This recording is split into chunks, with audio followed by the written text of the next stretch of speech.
क्या झंझट है, फंस गए अब तो, ये है वो है, ऐसे शब्द हमारे मुंह से निकलने लगते हैं।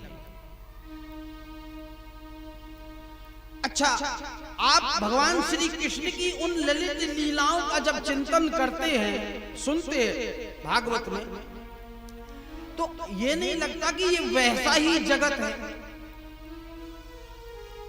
भाई वहां पे भी बाबा है, मैया है, भगवान भी बाल लीलाओं में हमारे जैसे बालक लीलाएं करते हैं घरों में, कभी मट्टी खा जाते हैं, कभी कुछ करते हैं, वैसी लीला चल रही है।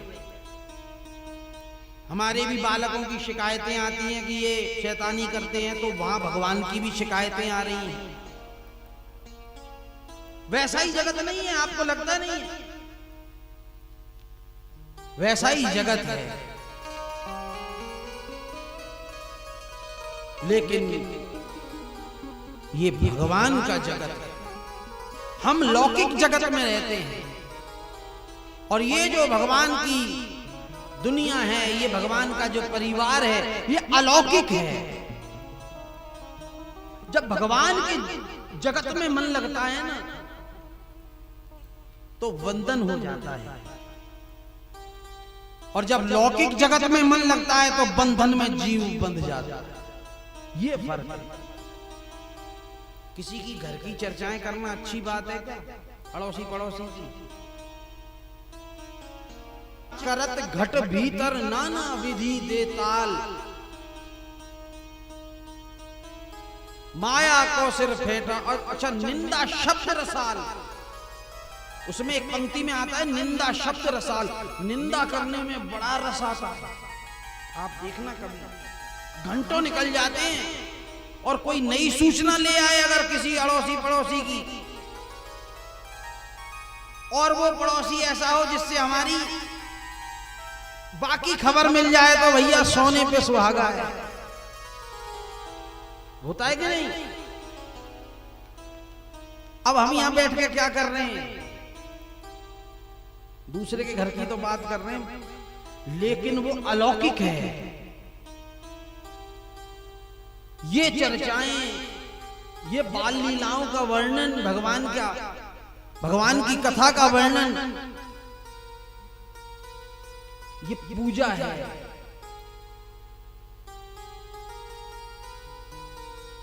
ये वंदन है भगवान का। ये जीव को संसार से विमुक्त करता है, बंधन में नहीं डालता। वैसे लौकिक जगत में जब मन लगता है ना, तो हम बंधन में बंध जाते हैं। बंधन तो भगवान से भी है, भक्त और भगवान का, हमारा भगवान से बंधन है भक्ति की डोर से, प्रेम की डोर से। लेकिन ये ऐसी डोरी है, जीनी जीनी प्रेम की डोरी मोह पे तोड़ी ना जाए। मैं इस बंधन में रहूं, मैं संसार के बंधन में ना रहूं, मैं भगवान से बंध जाऊं। पूरे जीवन भगवान को लेकर इसी भाव में रहना कि तुम ठाकुर जी से बंधे हुए हो, तुम स्वतंत्र नहीं हो, तुम मन मर्जी से जीवन नहीं जी सकते, तुम्हें मर्यादाओं का पालन करना पड़ेगा, क्योंकि तुम ईश्वर से बंधे हो, ठाकुर से बंधे हो। अच्छा, एक अद्भुत बंधन, जब कोई भगवान की प्रार्थना करता है ना, भक्ति करता है, तो भक्ति का तो ऐसा बंधन है, और हम भगवान से भक्ति के बंधन में ही हैं। इसी भाव में हमें चाहे दास बनकर रहे, चाहे सखा बनकर रहे, लेकिन जो भी बनकर रहो, अगर भगवान से बंधन बांधा है ना, तो तुम्हारे जीवन में एक क्षण ऐसा आएगा जब वो भगवान कहेंगे, अब बेटा तू पूरा का पूरा मुझको समर्पित हो जा। अब तक तो तू दोनों तरफ पैर रखकर चल रहा था, संसार परिवार सब कुछ कर रहा था, लेकिन अब तू पूरा का पूरा सर्वधर्मांत परित्यज्य मामेकं शरणं व्रजा, तू सब कुछ छोड़कर मेरी शरण में आ जा। संसारी इतना चालाक है, जब ये मौका आता है ना पूरा सब कुछ समर्पित करने का, तो वापस संसार में भाग जाता है। अरे नहीं नहीं, क्या बाबा जी है जाएं, क्या ये हो जाएं, वो अभी तो बहुत काम करने हैं संसार में। आत्मसमर्पण, आत्मनिवेदन, नौवीं भक्ति भागवत में जो कही गई है, श्रवणम कीर्तनम विष्णु स्मरणम पाद सेवनम अर्चनम वंदम सख्यम। फिर आखिर में नौवीं भक्ति है आत्मनिवेदन। जब अपना भी समर्पण हो जाए, अपना समर्पण का मतलब जानते हो, एक शारीरिक क्रिया नहीं कि तुमने 2 घुटने जमीन पर रखे और माथा लगा दिया फर्श से, वो हो गया समर्पण। ये नहीं, अपना मन, अपनी बुद्धि भगवान को समर्पण कर। राजी तेरी रजा में अपनी बने या बिगड़े, नाचेंगे हम तो मोहन जैसे हमें नचाया। अब तो तेरी बांसुरी जैसे नचाएगी वैसे ही नाचेंगे हम। भजन सुनाया आपने, ओ तेरी बंसी पे जाऊं बलिहार रसिया।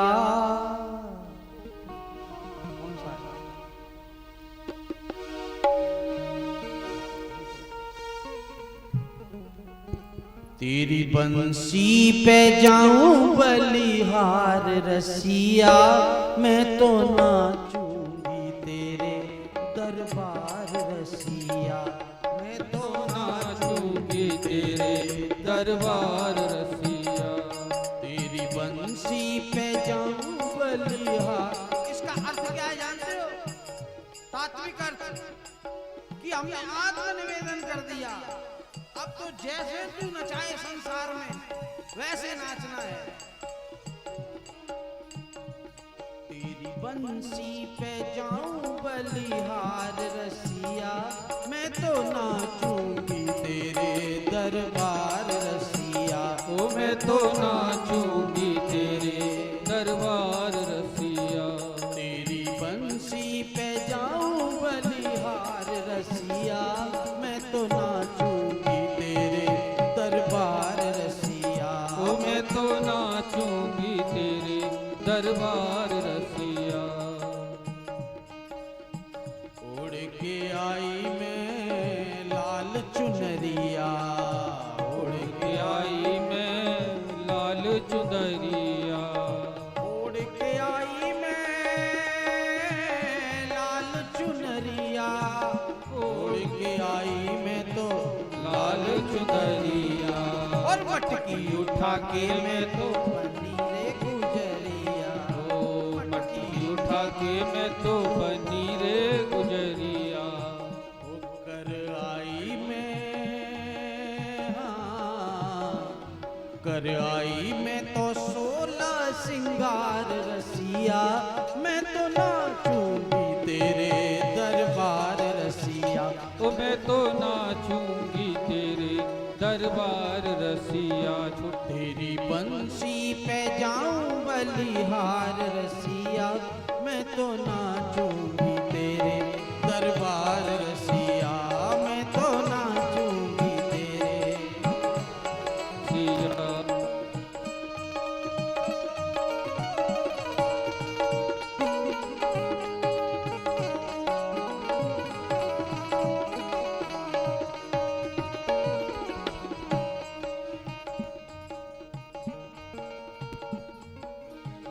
नई नवेली में बीरज में आई। नई नवेली में बीरज में आई। नई नवेली में बीरज में आई। नई नवेली में बीरज में आई। नई नवेली में बीरज में आई। नई नवेली में बीरज में आई। नई नवेली में बीरज में आई। नई नवेली में बीरज में आई। श्याम संग मैंने प्रीत लगाई। शाम संग मैंने प्रीत लगाई। वो श्याम संग मैंने प्रीत लगाई। शाम संग मैंने लगाई। ओ अब तो तू ही, ओ अब तो तू ही मेरो भरतार रसिया, मैं तो नाचूंगी तेरे दरबार रसिया। मैं तो नाचूंगी तेरे दरबार रसिया।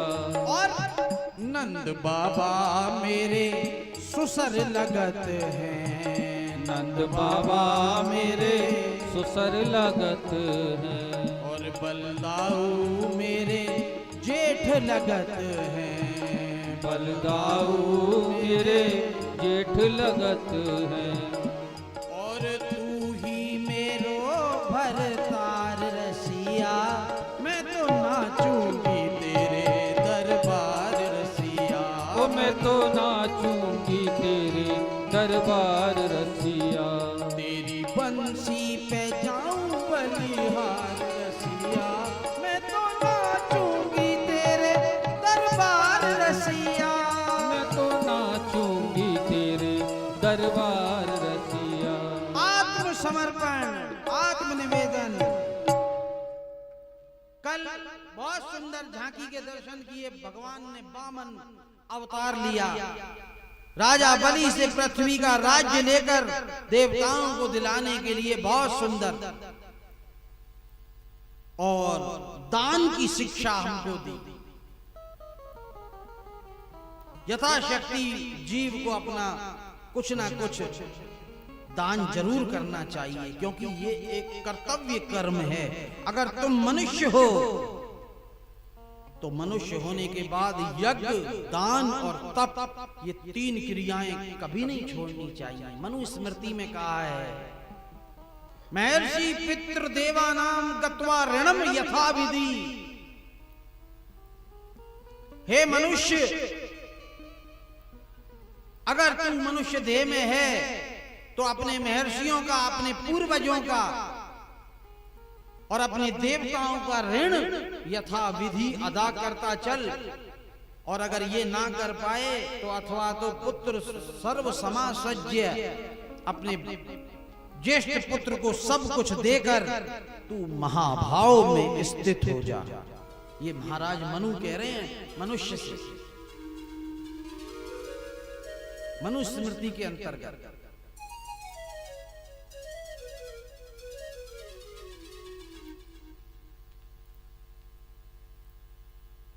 महाराज बलि के सामने भगवान आए छोटे बनकर, वामन अंगुल के बौने बनकर।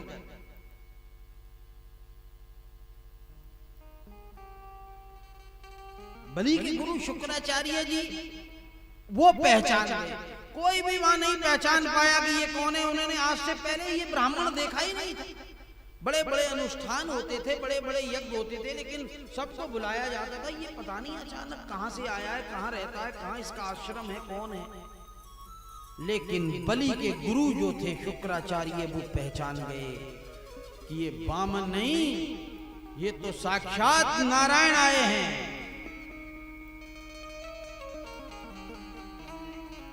चेले को अलग बुलाया, बलि अकेले में चल, एकांत में मुझे तुझसे बात करनी है। बोले गुरुजी क्या हो गया, क्या बात है? कि तू जिसको ना पहचानने के कारण एक बौना ब्राह्मण समझ रहा है, ये ब्राह्मण नहीं है। अच्छा कौन है? ये साक्षात नारायण है। तू इसकी बातों में मत आ जाना। समझाया उसको, तेरा सब कुछ ले लेंगे, तुझसे छल करने आए हैं। बलि बोला ये भगवान नारायण है। शुक्राचार्य कहने लगे हाँ बेटा ये नारायण है। बलि ने कहा भगवान है ये? अगर ये भगवान है गुरुदेव तो इनको तो मैं जरूर दूंगा। अरे पूरी दुनिया जिसके सामने हाथ फैलाकर भिखारी के समान खड़ी हुई है, मांग रही है, आज वो नारायण मेरे दरवाजे पर भिखारी बनकर आया। 2 पग हैं, वो किसी को 3 पग भूमि कैसे दे सकता है? आप भी नहीं दे सकते। तीसरा पग नापने के लिए आपको पहले वाला पैर उठाना पड़ेगा। भगवान बातों में बांध रहे हैं उसको, वचन में चालाकी से। 3 पग भूमि। अब शुक्राचार्य यही तो समझा रहे थे कि बेटा 3 पग भूमि किसी के पास नहीं होती, 2 ही पग भूमि नाप सकता है, एक और दूसरा स्टेप बस। तीसरे के लिए पहला पैर उठाना पड़ेगा। 3 पग कहां है तेरे पास? ये भी बात समझ में आ जाती कि चलो 5 फुट दे दो, 3 फुट दे दो, लेकिन 3 पग जब बोला ना, वहीं समझ गए शुक्राचार्य जी अब बेटा फंस गया था। 2 ही पांव है बलि के पास, तीसरा पैर है ही नहीं। और बलि ने कहा ठीक है माप लो, जहां तुम्हारा मन करे माप लो। भगवान ने कहा माप लूं? हाँ माप लीजिए। तो पहले बेटा संकल्प कर। दूसरे दिन की सभा में हमने कहा था ना संकल्प करना चाहिए, याद है आपको?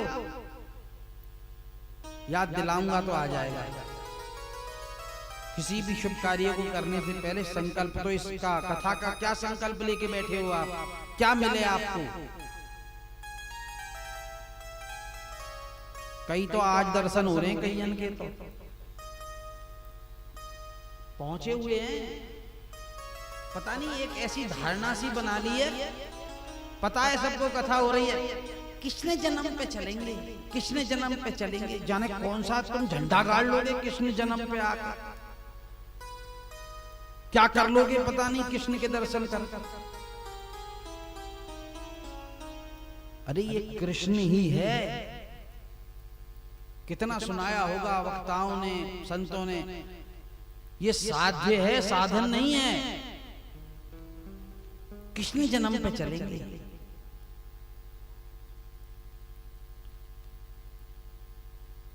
चलो ठीक है, कृष्ण जन्म पे तो आए।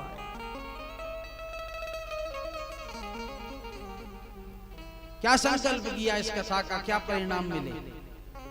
मैंने कहा था एक ही संकल्प हो सकता है बस, हे प्रभु भक्ति दे देना। भक्ति आप किसी को नहीं देते हो, धन दे दोगे, दौलत दे दोगे, जमीन दे दोगे, यश दे दोगे, बल दे दोगे, सब कुछ दे दोगे, लेकिन आप भक्ति किसी को नहीं देते हो। हमें तो भक्ति चाहिए। और वो चालाक है जिसने भक्ति मांगी, वो जानता है भक्ति मिली तो सब कुछ मिल गया, सब चीज दौड़ी दौड़ी पीछे पीछे चली आती है। संकल्प कर। आप कथा जानते हैं, शुक्राचार्य ने कहा आप कैसे रोकूं चेला को, तो जल की झारी में बैठ गए सूक्ष्म रूप बनाकर। भगवान ने एक तिनका डाला उसमें नली में, एक आंख फोड़ दी। भुसंडी बाबा कहते हैं गरुड़ ज्ञान विराग नयन उर्गारी। ये गरुड़ ज्ञान और वैराग्य 2 नेत्र हैं। बड़ी सांकेतिक कथा है। 2 में से एक आंख फोड़ दी। नेत्र क्या है? ज्ञान और वैराग्य 2 नेत्र हैं। ज्ञान का नेत्र तो शुक्राचार्य जी का बिल्कुल सही काम कर रहा था। भगवान से जब पूछा ना शुक्राचार्य जी ने कि महाराज एक बात बताओ, मेरी आंख क्यों फोड़ी? मैंने क्या गलती की थी? मेरी कोई तुमसे लड़ाई है? मैंने आपको कुछ कहा, आपने मेरी आंख वैसे ही फोड़ दी। भगवान ने कहा कि गुरुदेव ज्ञान तो आपका बहुत श्रेष्ठ है, एक नजर में आप पहचान गए। यहाँ बड़े बड़े तपस्वी लोग बैठे हैं, कोई भी मुझे नहीं पहचान पाया कि ये बामन कौन है, और आप पहचान गए। चरणों में गिर गया था बलि। जब शुक्राचार्य ने कहा था ना भगवान आए हैं तेरे दरवाजे पर, बच बेटा, तो उस वक्त चरणों में गिर गया। गुरुदेव आप सच्चे सतगुरु सिद्ध हो गए हो। क्यों? गुरु का काम क्या है? आजकल तो लोग गुरुओं के पास पता नहीं क्या क्या मांगने जाते हैं भैया। मिल जाए तो ठीक, नहीं तो फिर आलोचना और विरोध करने बैठ जाते हैं गुरु के पास। तो भगवान ये स्थिति घटी थी। कबीर वाली बात कहूं आपसे तो गुरु गोविंद दो खड़े, दोनों खड़े हैं सामने, काके लागू पाए। और बलि ने क्या किया? गुरुदेव के चरणों में, भले हारी गुरु आपनो जिन गोविंद दियो बताए। ये गोविंद है।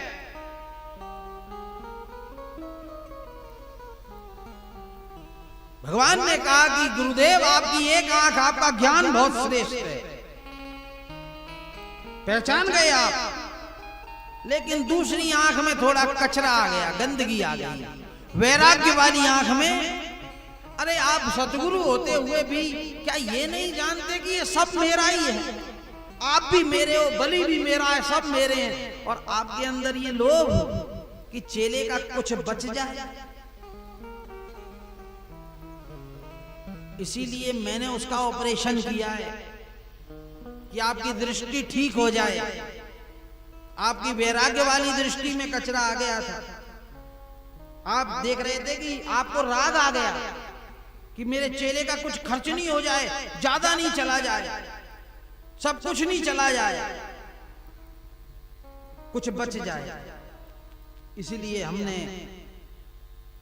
ज्ञान वाली आंख तो छोड़ दी, वो तो ठीक थी, और वैराग्य वाली आंख जो बेकार है, इसलिए उस आंख को हमने ठीक कर दिया। एक आदमी ने भगवान से कही,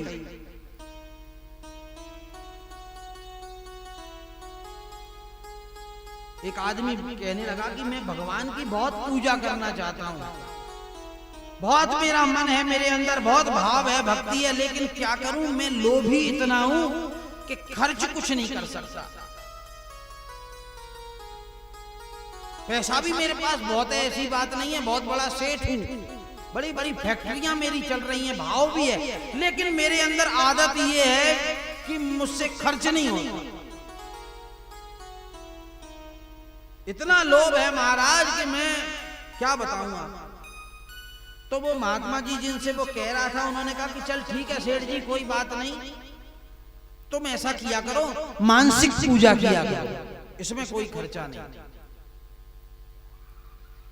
तो वो मानसिक पूजा करने लगा, बैठ जाता और मन ही मन में सोचता रहता, मैंने भगवान को ऐसे किया, मैंने नहलाया, स्नान कराया, वस्त्र पहनाए, भोग लगा रहा हूं, ये है वो है।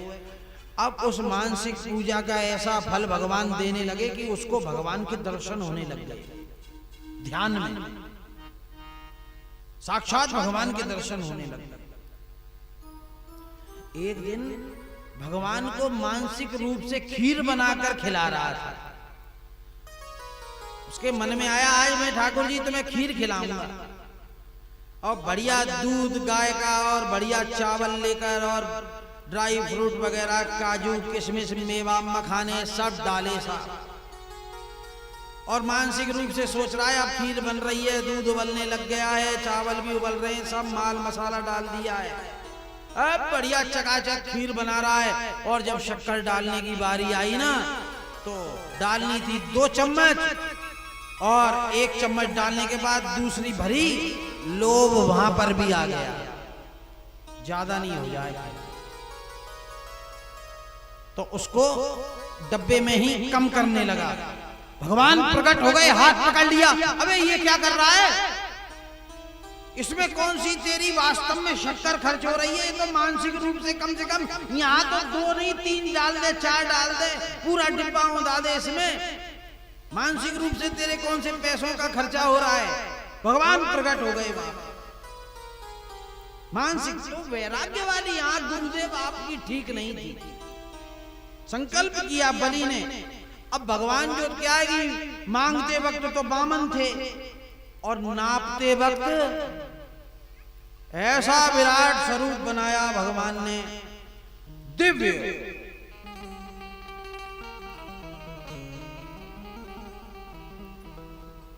एक चरण में तो आकाश ऊपर के 7 लोक नाप लिए, और चरण इस ब्रह्मांड की परिधि को फोड़ता हुआ अंगूठा भगवान का बाहर निकल गया। नंद सुनंद गरुड़ आदि जितने पार्षद थे सब खड़े आकाश में जय जयकार होने लगी, बोलिए वामन भगवान की जय। योगी यति ऋषि मुनि गंधर्व देवता स्तुतियां कर रहे हैं, पूरा आकाश मंडल भर गया, और बलि देख रहा है ये क्या भगवान, बलि बांधत प्रभु बाढ़ है। गोस्वामी लिखते हैं तुलसीदास जी रामायण में कि जामवंत कहता है जब बलि को वचन में भगवान ने बांधा था, सो तन वर्णी न जाई, उस शरीर का वर्णन नहीं कर सकते, इतना विशाल। उभय धरी महादीन सात प्रदक्षिण जाए, मैंने 7 परिक्रमाएं की थी। उस समय मेरे अंदर इतना बल था। ये तब की घटना है जब जटायु के भाई संपाति ने बतला दिया कि गिरी त्रिकूट ऊपर बस लंका, तह रह रावण सहज असंका, तेही अशोक उपवन जहां रही, सीता बैठी सोच रत आही।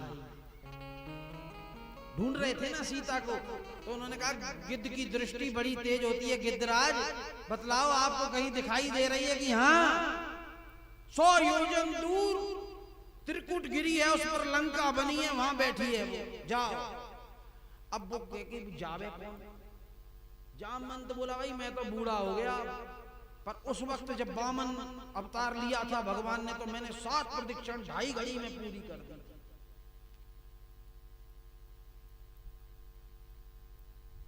तब ये काम हनुमान जी के भाग्य में आया, करना भी था।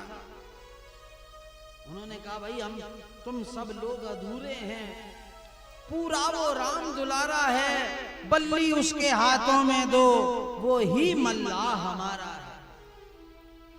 बोल उठा बजरंग से यही रीछ मतिमान, तुम कैसे चुपचाप हो महावीर हनुमान। ये काम तो आपको करना है हनुमान जी, क्या देख रहे हो समुद्र की लहरों को। लेकिन जब बल का भान कराया, दूसरे चरण में पाताल तक 7 लोक नाप लिए। जब ब्रह्मलोक में पहुंचा ना भगवान का चरण सबसे ऊपर, तो ब्रह्मा जी ने चरणों को धोया आकाश गंगा के जल से। सबने चरणों तक जितने ब्रह्म ऋषि से पान किया, नेत्रों से लगाया और शेष जल को कमंडल में भरकर रख लिया। उसी से गंगा जी धरती पर आई है। भगवान वामन के चरणों से होकर ब्रह्मा के कमंडल में, कमंडल से गई सीधी शिव की जटा में, और जटा से फिर धरती पर आई।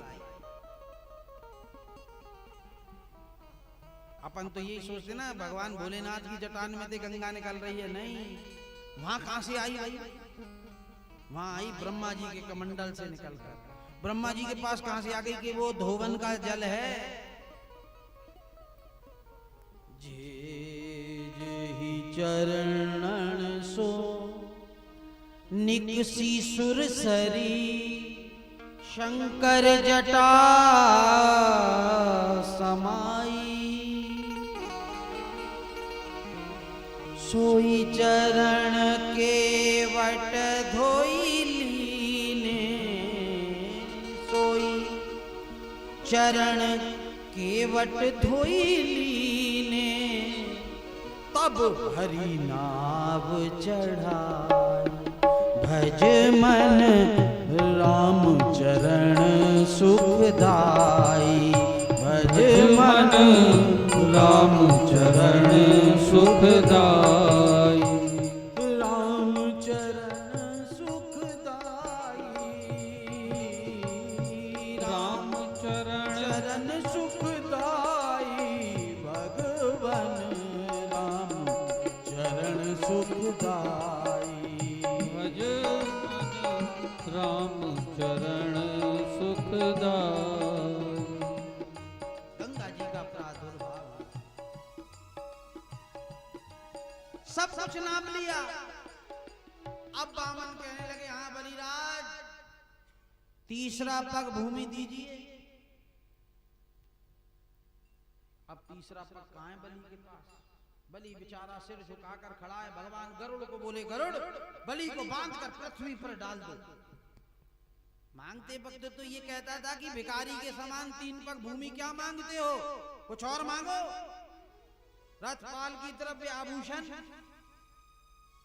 हाथी घोड़ा, और अब देख रहा हूं महाराज 2 पग भूमि भी 3 पग नहीं दी जा रही आपसे।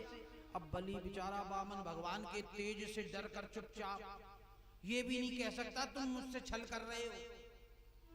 अरे मांगते वक्त तो वामन थे और अब विराट हो गए। गरुड़ जी ने बांध कर पृथ्वी पर डाला, सभी लोग आपस में बात करने लगे, ये तो गलत बात है, भगवान को ऐसा सब कुछ तो दे दिया बलि ने, ये नहीं। तो नारद जी ने उनको समझाया, है शांत रहो, भगवान अपने भक्त की परीक्षा ले रहे हैं। अरे ये जो कुछ ना पाए ये तो वैसे ही भगवान का है। यहाँ आत्मनिवेदन की बात आ रही है, अभी आत्मनिवेदन नहीं हुआ है, अभी बलि ने अपने आप को शरणागत नहीं किया है। परीक्षा ले रहे भगवान अपने भक्त की। बोले बलिराज, तो बलि ने कहा कि एक भगवान एक बात कहूं, हाँ 2 मिनट का समय दो, मेरी बुद्धि काम नहीं कर रही है अभी, पहले मैं इस मामले को तो समझ लूं कि ये हो क्या रहा है। जब बलि को समझ में आया तो बलि ने बड़े सुंदर वचन कहे। क्या बोला जानते हो? भगवान एक बात कहूं, उत्तर दोगे? एक प्रश्न पूछूं आपसे, पूछो। ये बतलाइए, धन बड़ा होता है या धनी बड़ा होता है? भगवान बोले निश्चय ही बलिराज, धनवान बड़ा है। धन तो आज यहाँ है, कल किसी और के पास है, लेकिन वो जो उसका स्वामी है वो बड़ा है। तो फिर ठीक है, हो गया निर्णय। आप ऐसा करो, तीसरा पग मेरे मस्तक पर रखकर मुझको नाप लो। अभी अभी आपने कहा धनवान बड़ा है, आपने जितनी संपत्ति 2 पगों में नापी है उससे ज्यादा महत्व मैं रखता हूं, मैं धनवान हूं, मैं उसका स्वामी हूं, आप मुझे भी नाप लीजिए। और भगवान आप कह रहे हो कि तूने गुरु की बात नहीं मानी, तू नरक में जाएगा। तो जिसके सामने साक्षात आप खड़े हो, आपके दर्शन हो रहे हैं, वो नरक में कैसे जा सकता है? भगवान जन्म जन्म मुनि जतन कराई, अंत राम कही आवत नाई, मम लोचन गोचर सोई आवा। मेरे लोचन, मेरे नेत्र जिन उनको देख रहे हैं योगी, यदि ऋषि मुनियों ने अपने शरीर सुखा डाले, आपने दर्शन नहीं दिए। आज मेरे भाग्य देखो, भगवान ने तीसरा पग बलि के मस्तक पर रखकर स्वीकार किया और बलि को भी अपनी शरण में लेकर सदा के लिए निर्भय कर दिया। लेकिन कहा बलि चिंता मत कर, जब जब ये मनवंतर आएगा ना, हम तुझे स्वर्ग का राजा बना देंगे। अब तू सुतल लोक में जाकर राज कर और मैं सदैव द्वारपाल बनकर तेरे नगर की रक्षा किया करूंगा। भगवान द्वारपाल बन गए। ये समर्पण का खेल है, शरणागति का। शरणागति ही तो थी कि भगवान रथ हाँक रहे हैं, अर्जुन ग्वाल बालों के साथ खेल रहे हैं वृंदावन में। अपना मान टले टल जाए, पर भक्त का मान न टलते देखा, भक्त का मान न टलते देखा। अपना मान टले टल जाए, अपना मान टले टल जाए, पर भक्त का मान न टलते देखा, भक्त का मान न टलते देखा, भक्त का मान न टलते देखा, भक्त का मान न टलते देखा।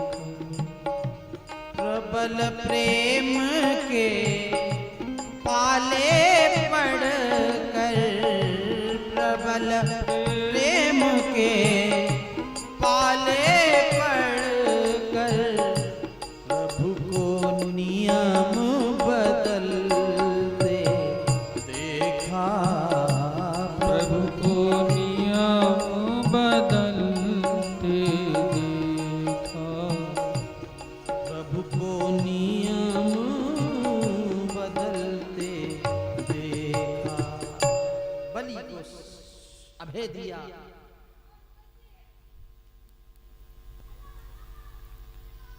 द्वारपाल बने, जो अपना सब कुछ समर्पित कर देते हैं ना, उसकी संपदा के रक्षक स्वयं भगवान बन जाते हैं। इसको कहते हैं आत्मनिवेदन। हमारे यहाँ कहमे भी हैं कि काहू के बल धर्म को काहू के आचार, और व्यास भरोसे कुंवर के सोवत पाम पसार। अपने आप देख लेगा ठाकुर जी, जो होगा देखा जाएगा। आत्मनिवेदन हो गया, अब तो हम बचे ही नहीं, तो फिर किसकी सदगति, किसका मोक्ष, हम रहे ही नहीं। आगे कथा आई भागवत के अंतर्गत।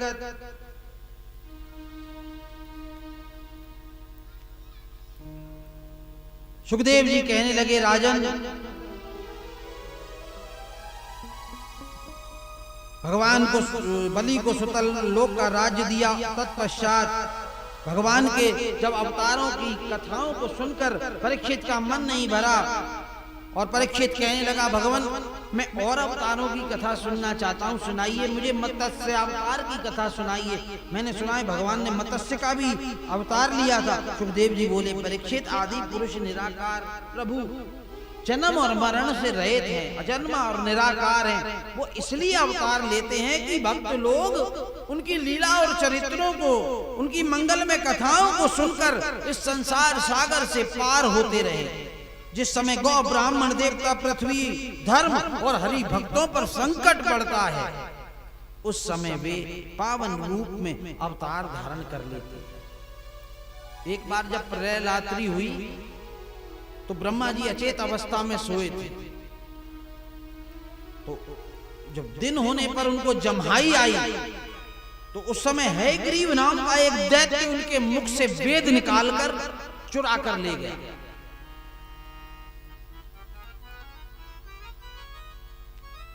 एक तो इसलिए भगवान ने मत्स्य का अवतार लिया, और दूसरा कारण था कि राज ऋषि सत्यव्रत राज सिंहासन राजपाट त्याग कर 10,000 वर्षों तक उन्होंने तपस्या की, भगवान के अद्भुत दर्शन की लालसा अपने मन में कर रहे।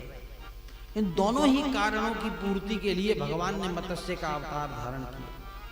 कथा आती है, एक दिन राजा सत्यव्रत कीर्तिमाला नदी में स्नान कर रहे थे, तो उस समय सूर्य को अर्घ देने के लिए जैसे ही उन्होंने अंजुली में जल भरा, तो एक छोटी सी मछली उनकी अंजुली में आ गई। आश्चर्य यह था कि वो मछली मनुष्यों जैसी भाषा बोलती थी। कहने लगी, राजन, मैं दीन होकर आपकी शरण में आई हूं, अगर आप दोबारा मुझे नदी में डाल दोगे तो मुझसे बड़ी मछलियां मुझे खा जाएंगी। मैं चाहती हूं मेरा लालन पालन आप करें। राजा ने कहा, विचित्र जीव है, मत्स्य होकर मनुष्यों जैसे बोलता है, इसको त्यागना नहीं चाहिए। और उन्होंने कमंडल में लेकर जैसे ही वो महल में आए, तो क्या देखते हैं कि उस मछली का शरीर इतना बड़ा हो गया कि कमंडल में फंस गया। अब वो कहने लगी कि राजन, मुझे इस कमंडल में कष्ट हो रहा है, आप मुझे किसी अन्य स्थान पर रखिए। तो राजा ने कमंडल से निकालकर उसको एक बड़े कुंड में डाल दिया। मछली वहां भी इतनी बड़ी हो गई। फिर राजा ने उसको पानी से भरे हुए एक गड्ढे में रखा। जब गड्ढा भी छोटा पड़ा तो उसको तालाब में छोड़ा गया। कुछ ही देर में देखा मत्स्य इतना बड़ा कि तालाब का शरीर भी उसके शरीर के लिए तालाब भी छोटा पड़ गया। तालाब को नदी तक खुदवाया और बड़े परिश्रम से उस मत्स्य को नदी में पहुंचाया। दूसरे दिन प्रातःकाल जाकर राजा सत्यव्रत ने क्या देखा कि पूरी नदी उस मत्स्य के शरीर से भरी हुई है। ये देखकर राजा उस मत्स्य को लेकर फिर समुद्र के तट पर गया और इस प्रकार कहने लगा, हे मत्स्य, इससे बड़ा रहने के लिए स्थान इस ब्रह्मांड में तेरे लिए नहीं है, तू यहां सुख से रह। उस समय मत्स्य ने राजा सत्यव्रत को बतलाया, हे राजन, तुम स्वयं को बहुत बड़ा ज्ञानी और धर्मात्मा समझते हो, परंतु मुझको समुद्र में अकेला छोड़कर मैं तो दीन होकर आपकी शरण में आई और आप मुझे त्याग रहे हो। इतनी घटना तो राजा सत्यव्रत समझ गए थे कि ये जरूर कोई विचार किया उन्होंने, मैं अभी पहचान नहीं पाया हूं, ये सामान्य मत्स्य नहीं है। उस समय सत्यव्रत हाथ जोड़कर मत्स्य के सामने प्रार्थना करने लगे, स्तुति करने लगे, हे महामत्स्य भगवान, मैं अभी तक नहीं पहचान पाया आप कोई विलक्षण अवतार है या कोई देव है, कौन है आप जो मेरी परीक्षा लेने के लिए आए हैं? मेरे बड़े भाग्य मैंने आपका दर्शन पाया। राजा सत्यव्रत के मुख से ज्ञान पूर्ण वचन सुनकर मत्स्य भगवान कहने लगे, हे राजन, तू जो ये समझ रहा था ना कि तुम मेरा लालन पालन करोगे, इसलिए मैंने तुम्हें अपनी महिमा दिखाई है, तुम्हारा अहंकार नष्ट हो जाए। मनुष्य को चाहिए कोई भी कार्य करे, कुछ भी जीवन में घटना घटे ना, मैं करूंगा, मैंने किया, ऐसे शब्दों का उच्चारण ना करे। सभी बातों में जो ठाकुर जी चाहेंगे हो जाएगा भैया, ये सब ठाकुर जी की लीला है, वो ही कर रहे हैं। और विश्वास भी मानिए आप, इस जगत में जो भी हो रहा है ना, वो सब उस परमात्मा की लीला है। ये उसका अज्ञान है जीव का, या अभिमान कह लो, कि वो ये समझता है कि ये उसने किया है या वो कर रहा है। वो नहीं भी होगा ना तो भी दुनिया यूं ही चलती रहेगी, यूं ही जन्म होते रहेंगे, यूं ही शहर पर शहर लोग दौड़ते रहेंगे, सब जिएंगे। लेकिन ये माया, इसी को तो कहते हैं माया का जाल। माया ने जो एक पर्दा डाल दिया है उसकी समझ पर, उनकी इच्छा के विरुद्ध कुछ नहीं हो सकता। आगे 9वें स्कंद में प्रवेश करें। मंगल में सूर्यवंश में हुआ रामचंद्र अवतार, और मुनियों के संकट हरे दैत्य दिए संघार। तुम दया सागर की दया की नव के पतवार हो, तुम परम मंगल क्षमा के सत्य के भंडार हो तुम। सुखदेव जी द्वारा वैवस्वत मनु और उसके वंशोत्पत्ति की कथा आई। तत्पश्चात श्राद्ध देवों के पुत्रों की संतान उत्पत्ति का वर्णन राजा अम्बरीश नरेश की कथा आई। अम्बरीश एकादशी किया करते थे, भगवान ने दुर्वासा के श्राप से अम्बरीश की रक्षा की। कहते हैं दुर्वासा जब श्राप देने आए ना, तो इतना बड़ा भक्त था कि दुर्वासा को मारने के लिए श्री हरि ने अम्बरीश की रक्षा के लिए सुदर्शन चक्र छोड़ दिया। फिर अम्बरीश की ही शरण में जाकर दुर्वासा ने अपने प्राणों की रक्षा की थी। तत्पश्चात पुरंजय और मानधाता की कथा आती है। राजा त्रिशंकु का स्वर्ग से गिरने का वर्णन और राजा सगर के पुत्रों का प्रताप। हे राजा परीक्षित, त्रिशंकु के पुत्र रोहिताश्व नाम का, जब राजा हरिश्चंद्र जो थे उनके पिता का नाम था त्रिशंकु, वरुण देवता ने प्रसन्न होकर उनको एक रोहिताश्व नाम का पुत्र दिया। रोहित के वंश में हरित और उसके वंश में चंप नाम का एक प्रतापी राजा हुआ। थोड़ा सा वर्णन कर रहा हूं मैं सूर्य वंश का, आप सुन लीजिए, ये जरूरी होता है। चंप के वंश में एक राजा हुए जिनका नाम था बाहुक, जिसने पुत्र प्राप्ति के लिए बहुत विवाह किए, लेकिन नारायण की इच्छा से किसी भी रानी को कोई संतान नहीं। एक दिन बड़े दुखी थे, उदास बैठे थे, तो नारद जी आए। राजा बाहुक को उदास देखकर कारण पूछा। राजा बाहुक कहने लगे, प्रभु मैंने अनेकों विवाह किए लेकिन मुझे कोई संतान उत्पन्न नहीं हुई। ये सुनकर नारद जी को दया आई। नारद जी ने दया में आकर राजा को आशीर्वाद दे दिया, राजन चिंतित मत हो, तुम्हारे घर में पुत्र होगा। नारद जी की कृपा से रानी जो थी, बड़ी रानी, वो गर्भवती हो गई। रानी गर्भवती थी, उसी समय शत्रु राजाओं ने राजा बाहुक के राज्य पर आक्रमण कर दिया। तो राजा बाहुक अपनी रानियों को साथ लेकर किसी गुप्त मार्ग से बचता हुआ महल से निकलकर वन में पहुंच गया और वन में रहने लगे। एक कुटिया बनाकर देव योग से उसी वन में राजा बाहुक की मृत्यु हो गई। जब रानी सती होने लगी, बड़ी रानी, तो वहां जो ऋषि मुनि रहते थे वहां महर्षि और रहा करते थे। उन्होंने कहा देखो इस रानी के गर्भ में बालक है, तो गर्भवती सती नहीं हो सकती, तो उसको रोक दिया गया, क्योंकि वो बालक जो है वो जन्म लेने के बाद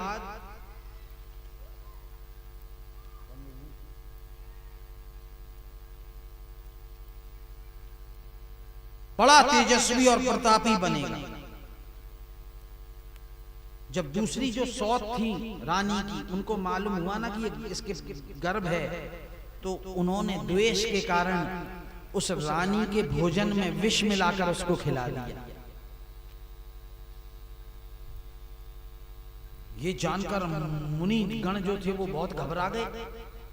महर्षि और ने कहा चिंता मत करो, ये बालक विष के प्रभाव से मरेगा नहीं, इसके विपरीत इस विष की ज्वाला से उसका तेज और भी अधिक प्रतापी और शत्रु विजयी बनकर जन्म लेगा। और ये बात सुनकर रानी और ऋषियों को मन में कुछ संतोष हुआ और वो इसको परमपिता परमात्मा की रचना समझकर उसका ध्यान करने लगे। सुखदेव जी कहने लगे, हे राजा परीक्षित, इस प्रकार बाहुक तो परलोक सिधार गए। उनकी मृत्यु के बाद बड़ी रानी के गर्भ से एक अत्यंत तेजस्वी बालक का जन्म हुआ। विष को संस्कृत में गर कहते हैं। एक नाम संस्कृत में विष का गर है। तो विष युक्त होने के कारण महर्षि औरव ने उस बालक का नाम रख दिया सगर। बालक बड़ा हुआ तो उसने सेना एकत्रित की और राजाओं को जीतकर अपने पिता के राज्य को बहुत बड़ा कर लिया। महर्षि औरव को अपना गुरु बनाया और धर्म पूर्वक प्रजा की रक्षा की, पालन किया। ऐसा प्रतापी राजा हुआ जिसने उस समय ताज जंग और बर्बर जैसे आदि राजाओं को पराजित किया, लेकिन मारा नहीं, अनेकों रूपों का बना दिया।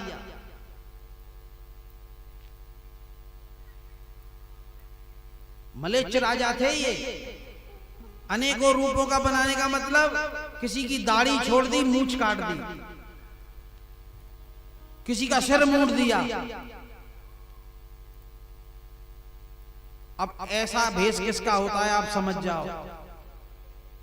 कई लोग देखे होंगे मूंछ खत्म, बिल्कुल दाढ़ी दाढ़ी है, समझ गए आप। वो मलेच्छ राजा जो थे उस समय आक्रांता। ये बहुत विशाल प्रकरण है, अगर इसमें अपन चले जाएं और फिर आपको समझाया जाए कि ये आए कहां से हैं। प्रश्न तो उठता है कि ये पूरा भरतखंड है, तो फिर ये आ कहां से गए? ये आए कहीं से नहीं है, ये हम में से ही निकले हैं।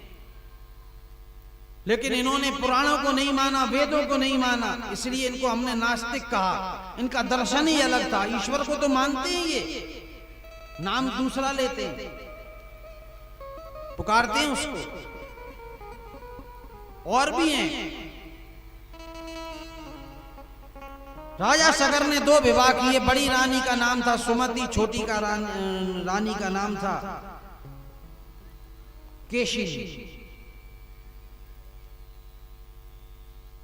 तो बड़ी रानी जो केशिनी थी, उसके गर्भ से एक पुत्र हुआ जिसका नाम था असमंजस। और छोटी रानी जो सुमति थी, उसके 60,000 पुत्र हुए।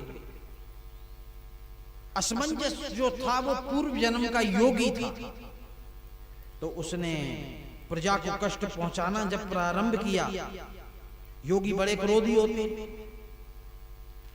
तो सगर ने देखा कि मामला ठीक नहीं है, तो उसको अपने राज्य की सीमा से बाहर निकाल दिया। लेकिन उसका भी एक पुत्र था, यानी सगर का पौत्र जिसका नाम था अंशुमान, उसको अपने पास, वो धर्माचारी थी, धर्मात्मा था, उसको अपने पास रख लिया और पुत्र को निकाल दिया।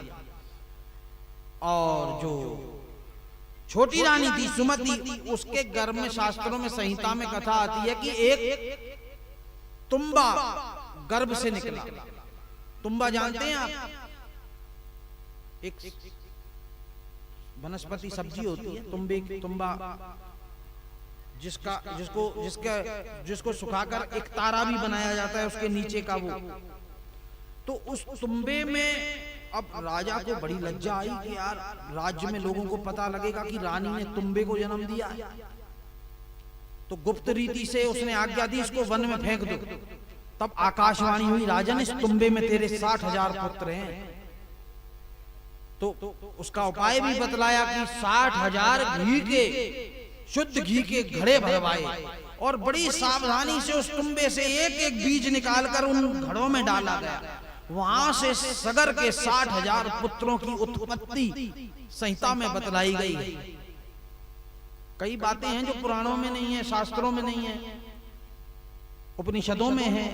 तो सब तरफ से, तभी तो कहते हैं भागवत को सुनने से सभी शास्त्रों को, पुराणों को सुनने का फल प्राप्त हो जाता है। सगर के 60,000 पुत्र उत्पन्न हुए। कुछ समय पश्चात राजा सगर जब वृद्ध हो गए, उन्होंने कहा कि अब 100 अश्वमेध यज्ञ करने का निर्णय किया। तो राजा सगर ने 99 यज्ञ तो पूर्ण कर लिए, लेकिन 100वां यज्ञ पूरा करने के लिए जब उन्होंने एक शामकर्ण नाम के घोड़े को छोड़ा, क्योंकि घोड़ा छोड़ा जाता था, यज्ञ का पशु था, अगर उसको कोई पकड़ लेता था ना तो उसे युद्ध करना पड़ता था। अगर पूरी पृथ्वी पर निशंक होकर वो अश्व घूमकर वापस आ जाए तो वो यज्ञ पूर्ण माना जाता था। उसको कहते थे अश्वमेध यज्ञ। और अगर किसी को आपत्ति है सम्राट होने में तो वो उस घोड़े को, श्री राम ने भी किया था, आपने अगर देखा हो तो लवकुश ने पकड़ लिया था उस अश्व को, और फिर लवकुश का श्री रामचंद्र के साथ युद्ध हुआ।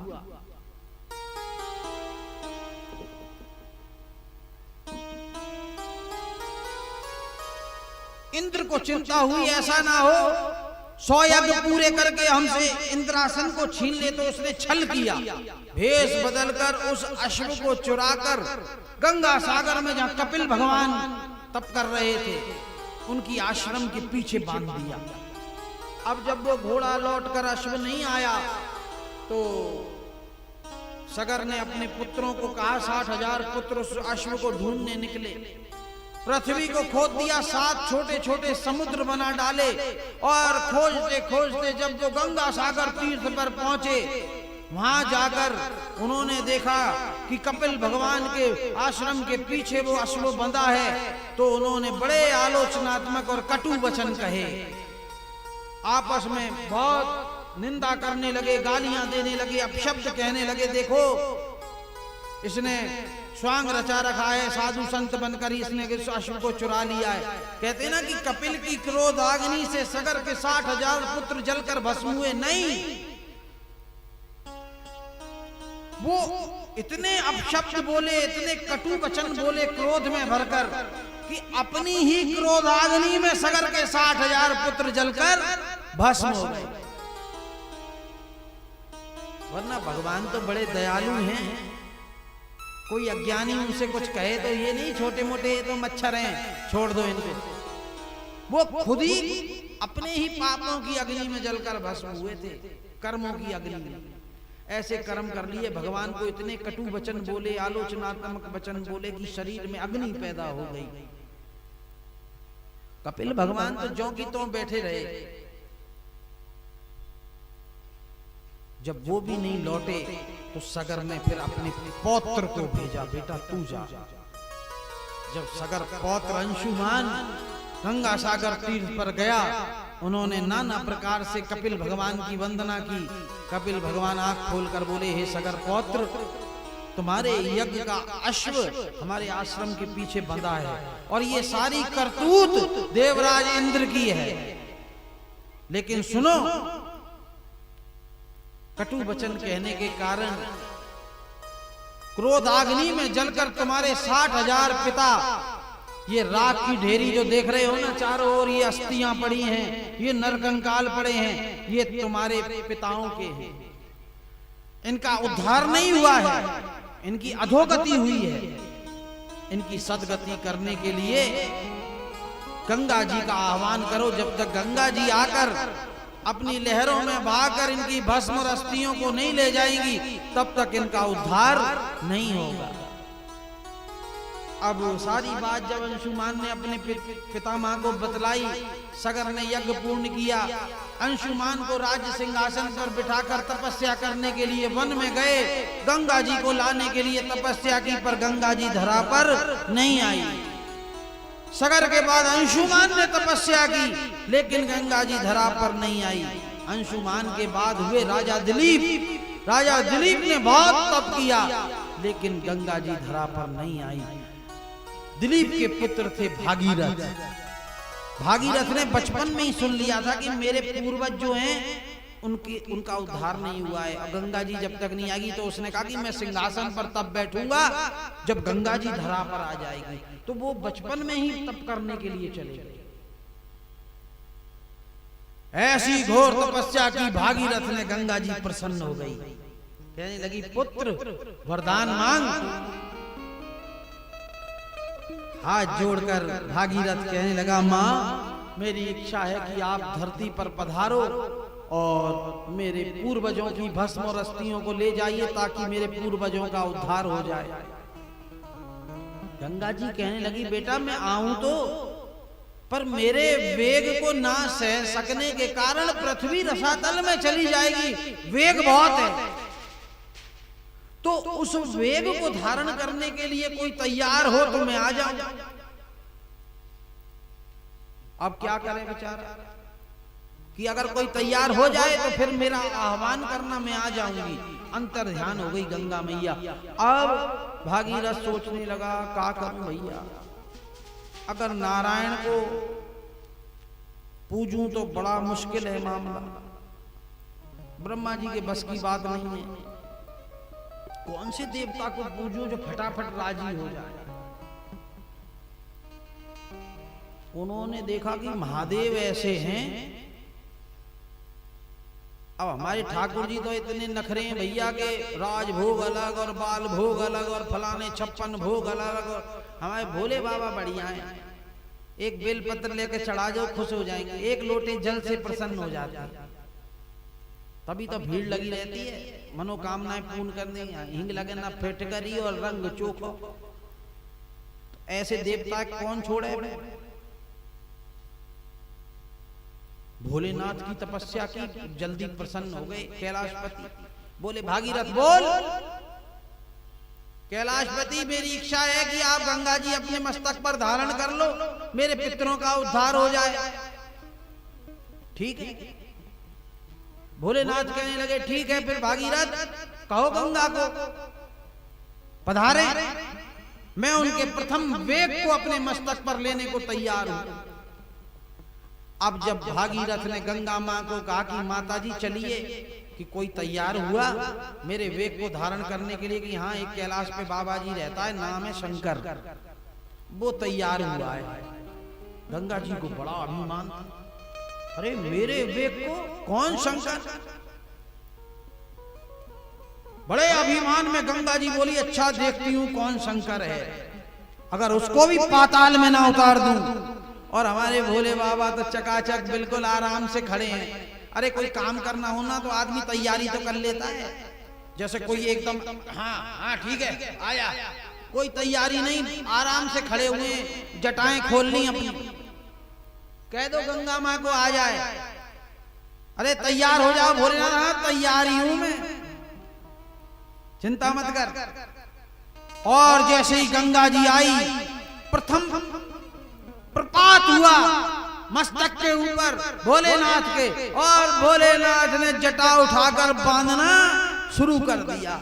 अब गंगा जी आ रही है और जटाएं भी बढ़ती चली जा रही हैं, भोलेनाथ का शरीर भी बड़ा होता चला जा रहा है, और गंगा जी आ रही है ऊपर से। पूरी गंगा जी जटाओं में आ गई, अभी जटा बाकी है, और ऊपर से लगा दी हमारे भोले बाबा ने गांठ कस के। क्योंकि जब से समुद्र मंथन का विष पिया था ना, तो पूरा मस्तक जलता रहता था विष की अग्नि से, आज थोड़ा ठंडा ठंडा लग रहा है। कैसे विचित्र हैं साहब। देखो आप कभी आंख बंद करके एक छवि बनाना, पूरा शरीर गोरा है, इतना गोरा जैसे चंद्रमा का रंग है कि कुंद इंदु दर गौर शरीरा। भोलेनाथ कैसे हैं जानते हो? उनका शरीर कैसा है?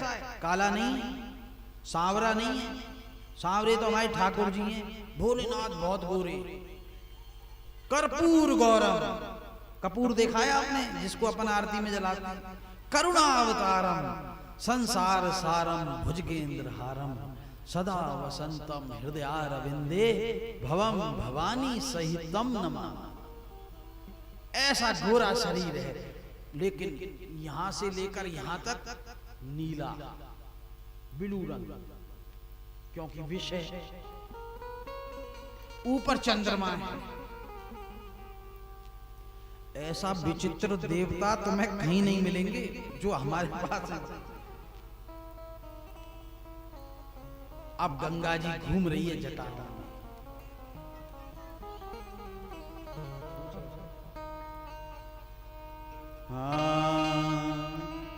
घूम रही है जटा में गंगा, मार्ग नहीं मिल रहा मैं गंगा को निकलने का, कहां से निकलूं? और यहां बाजे डमरू पीकर भंगा। अरे नंदी बंदी सब आ गए, भांग लेकर लो भोले बाबा चकाचक। और भोले बाबा मस्त हो गए और डमरू बजा रहे हैं। आज बड़े वर्षों बाद आनंद आया है, थोड़ी ठंडक मिली है। खप्पर खाल बागंबर अंगा और मेरो जोगी मस्त मलंगा। शिव का नाम लो सुबह शाम लो, शिव का नाम लो सुबह शाम लो, शिव का नाम लो सुबह शाम लो। गाते रहो जब तक दम में है दम, बोलो बम भोले बम भोले बम बम भोले बम भोले बम बम बम भोले बम भोले बम बम बम भोले बम भोले बम बम भोले बम भोले बम बम बम भोले बम भोले बम बम। यही वो मंत्र है, यही वो तंत्र है, यही वो मंत्र है, यही वो तंत्र है। गाते रहो जब तक दम में है दम, बम भोले बम भोले बम बम भोले बम भोले बम बम बम भोले बम भोले बम बम भोले बम भोले बम बम भोले बम भोले बम बम बम भोले बम भोले बम बम। कभी योगी कभी भोगी कभी बाल ब्रह्मचारी, कभी योगी कभी भोगी कभी बाल ब्रह्मचारी। नाम है बेअंत तो पे जग बलिहारी, हरि तो पे जग बलिहारी, तो पे जग बलिहारी। शिव का नाम लो सुबह शाम लो, शिव का नाम लो सुबह शाम लो। गाते रहो जब तक दम में है दम, बम भोले बम भोले बम भोले बम बम बम। नमामि शमीशान निर्वाण रूपम विभुम व्यापकम ब्रह्म वेद स्वरूपम। निजम निर्गुणम निर्विकल्पम निरीहं चिदाकाशमाकाश वासं भजेऽहं।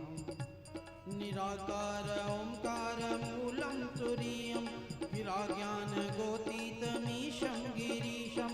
करालं महाकाल कालं कृपालं गुणागार संसार पारं नतोऽहं।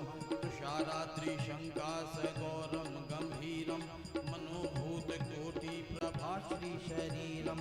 स्फुरन् मधुरन मौली कल्लोलिनी चारु गंगा रसब्दाल बालेन्दु कंठे भुजंगा चलत कुंडलम भूषु नेत्रम विशालम प्रसन्नाननम नीलकंठम दयालम मृगाधीश चर्माभरणं मुंडमालं प्रियं शंकरं सर्वनाथं भजामि प्रचंडं प्रकष्ठं प्रगल्भं परेशं अखंडं अजं भानुकोटि प्रकाशं प्रलयशूल निर्मूलनं शूलपाणि भजेऽहं भवानीपति भावगम्यम् कलातीत कल्याण कल्पांतकारी सदा सज्जनानंद दाता पुरारी चिदानंद संदोहा मोहापहारी प्रसीद प्रसीद प्रभो मन मधारी नयावद उमानाथ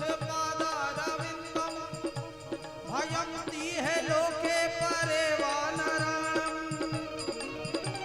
न तावत सुखम शांति संतापनाशम प्रभो सर्वभूताधिवासं न जानामि योगं जपं नैव पूजा न तोऽहं सदा सर्वदा शम्भुतोऽप्यं जरा जन्म दुःखोद्धातप्यमानं प्रभो पाह्यापं नमामि श्री शम्भो रुद्राष्टकमिदं प्रोक्तं विप्रेण हर्दोषै ये पठन्ति नरा भक्तया तेषां शंभु प्रसीदति।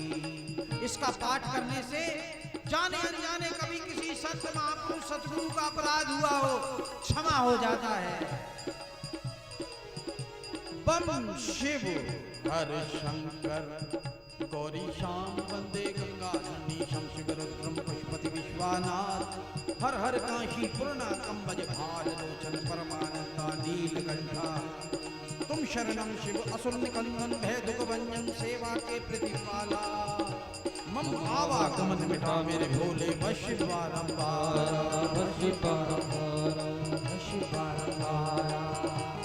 बोलिए शंकर भगवान की जय। एक बाल हटाया जटा का और गंगा जी निकली है बहती हुई चली आगे आगे भागीरथ का रथ और पीछे पीछे गंगा जी जा रही है। कहते हैं मार्ग में जानवी मुनि के आश्रम को भी अस्त व्यस्त कर दिया था तो क्रोध में आकर वो पी गए गंगा जी को। ओ भागीरथ निकल गया दूर आगे लौट कर उसने रथ में से देखा पीछे गंगा जी का आता पता नहीं लौट कर आया बेचारा वो देखा तो जानवी मुनि पी रहे हैं। अरे महाराज ये क्या हुआ मुक्त करो गंगा जी को मेरे पितरों का उद्धार पूर्वजों का उद्धार हो जाए। महाराज मैंने इतनी मेहनत की बचपन से गंगा माँ को लाने के लिए और आप पी गए इसको। बोले इसको बड़ा अभिमान है इसने मेरा देख आश्रम मेरे कुटिया में सब क्या कर दिया मेरा सब सामान मैं तो हवन करने बैठा था और सब बहा कर ले गई सब चारों तरफ गीला ही गीला कर दिया। कृपा की उन्होंने और जांग से प्रकट किया एक नाम और गंगा जी का पड़ गया जाह्नवी जांग से निकली और जाकर गंगा सागर तीर्थ में सगर के 60,000 पुत्रों की भस्म अस्थियों की ढेरी को बहाकर सदा के लिए सागर में समाई है। बोलिए गंगा मैया की जय।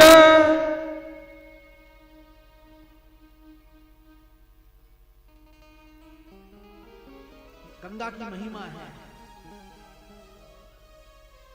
कहते हैं कोई एक कदम बढ़ाता है ना गंगा जी की तरफ 100 अश्वमेध यज्ञ का फल जो मिलता है वो उसको प्राप्त होता है। इसके बारे में भी कथा है।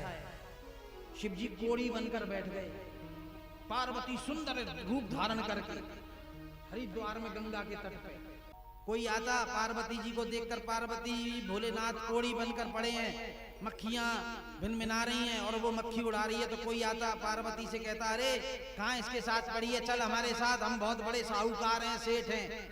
कोई कुछ कहता कोई कुछ कहता पार्वती जी कहती नहीं नहीं नहीं। तो एक बूढ़ा ब्राह्मण आया कहने लगा क्या बात है बेटा तू यहाँ लेकर कहीं एकांत स्थान में लेकर इनकी सेवा करो। कहने लगी कि पंडित जी किसी ज्ञानी ने कहा है किसी महापुरुष ने कि अगर किसी ने 100 अश्वमेघ यज्ञ कर रखे हो, अगर वो मेरे पति को स्पर्श कर दे तो इनका कोढ़ दूर हो जाएगा। ब्राह्मण कहने लगा, अरे 100 क्या, मैंने तो करोड़ों अरबों कर दिए। अरे आपकी आयु तो अभी सामान्य आयु है, आपने करोड़ों अरबों अश्वमेघ यज्ञ कर दिया। हाँ तो फिर दिखाओ उसका प्रभाव, मेरे पति को स्पर्श करो, इसका कोढ़ दूर हो जाए। और जैसे ही ब्राह्मण ने स्पर्श किया ना, दिव्य रूप धारण करके महादेव प्रकट हो गए।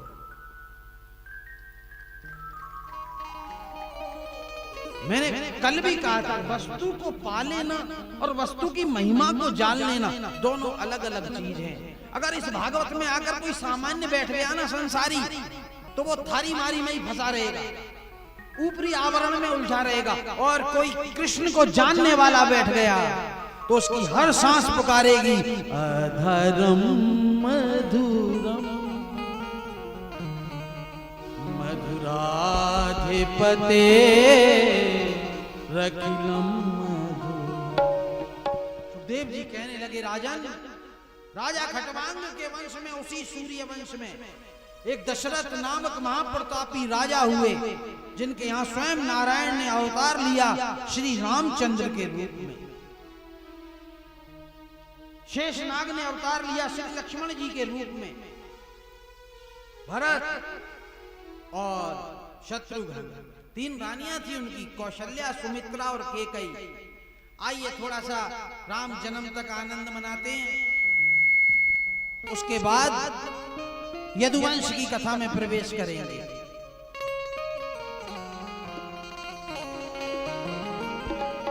हम कथा सुनाते राम सकल गुण खान की, ये रामायण है पुण्य कथा श्री राम की।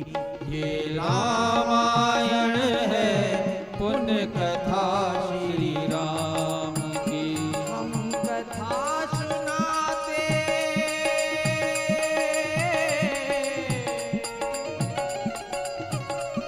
हम कथा सुनाते राम सकल गुण खान की, ये रामायण है पुण्य कथा श्री राम की। ये रामायण है पुण्य कथा श्री राम की। ये रामायण है पुण्य कथा श्री राम की। त्रेता युग का समय, वर्णाश्रम धर्म अपनी पूरी प्रतिष्ठा पर, लेकिन पृथ्वी पर रावण का पाप और आतंक इतना बढ़ गया। दुखी होकर पृथ्वी गऊ का रूप धारण करके ऋषि मुनियों के पास गई। ऋषि मुनि लेकर देवताओं के पास, देवता लेकर ब्रह्मा जी के पास। ब्रह्मलोक में बहुत बड़ी सभा एकत्रित हुई। कहने लगे, भाई भगवान से बात करनी है। रावण ने पूरी पृथ्वी पर पाप फैला दिया है। ये रामायण है पुण्य कथा श्री राम की। ये रामायण है पुण्य कथा श्री राम की। तालियों की सेवा तो कर सकते हो सभी हैं, और कछु ना है अपने पास, ताली बजा लो बस, श्रवण करते हुए बड़े भाव से। और तो हम प्रभु कर भी क्या सकते हैं। हम कथा सुनाते, हम कथा सुनाते राम सकल गुण धाम की। ये रामायण है पुण्य कथा श्री राम की। रामायण है पुण्य कथा श्री राम की। जम्बूदीपे भरत खंडे आर्यावर्ते भारतवर्षे, एक नगरी है विख्यात अयोध्या नाम की। एक नगरी है विख्यात अयोध्या नाम जन्म भूमि है, यही जन्म भूमि है परम पूज्य श्री राम की। ये रामायण है पुण्य कथा श्री राम की।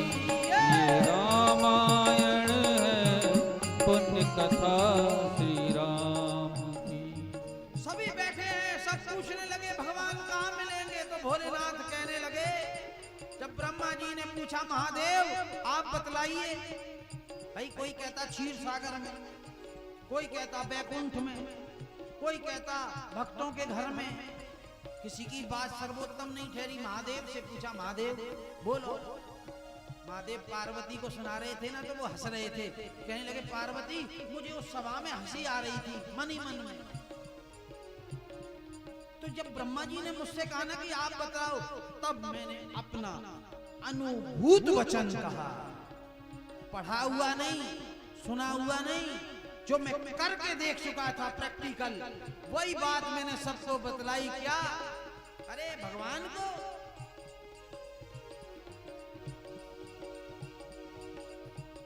बैठे सुर,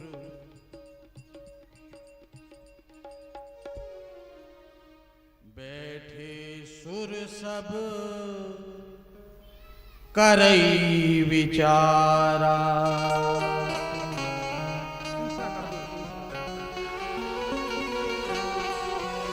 कहाँ पाइए प्रभु करिए पुकारा। सब विचार कर रहे हैं भगवान कहाँ मिलेंगे। कोई कहता पुर वैकुंठ जान के, कोई कहे पै निधि प्रभु सोई, जाके हृदय भक्ति जस प्रीति। उसने वही उपाय भगवान के प्रकट होने का बतला दिया। लेकिन भोले बाबा कहने लगे पार्वती सामान्य लोग नहीं बैठे थे वहां पर, बड़े बड़े चिंतक, बड़े बड़े ऋषि मुनि, बड़े बड़े योगी, देवता ब्रह्मा दुर्वा अंकुर कीट भृंग पशु पक्षी देव गंधर्व यक्ष नाग किन्नर सब आ गए। अखिल ब्रह्मांड का संपूर्ण चैतन्य तत्व विराजमान था।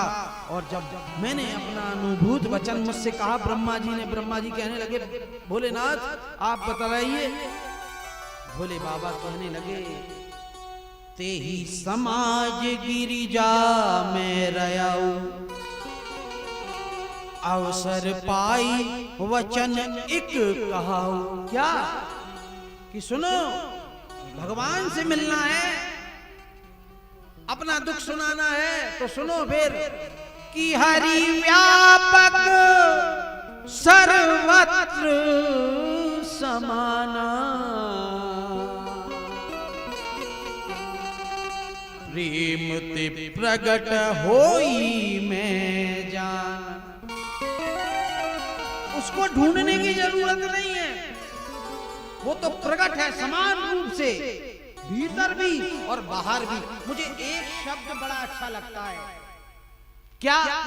जो ये समाना है ना, ये समाना बोलकर भोलेनाथ ने सारा झंझट खत्म कर दिया। अब ये कोई नहीं कह सकता तुम्हारे पास ज्यादा है मेरे पास कम है। आप में ही नहीं, पूरी तीनों लोगों में कोई नहीं कह सकता।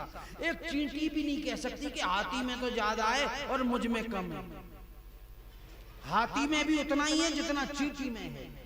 एड़ी से लेकर चोटी तक रोम रोम में भरा हुआ है। जितने हम में हम हैं, उतना ही हम में हरि भरा है।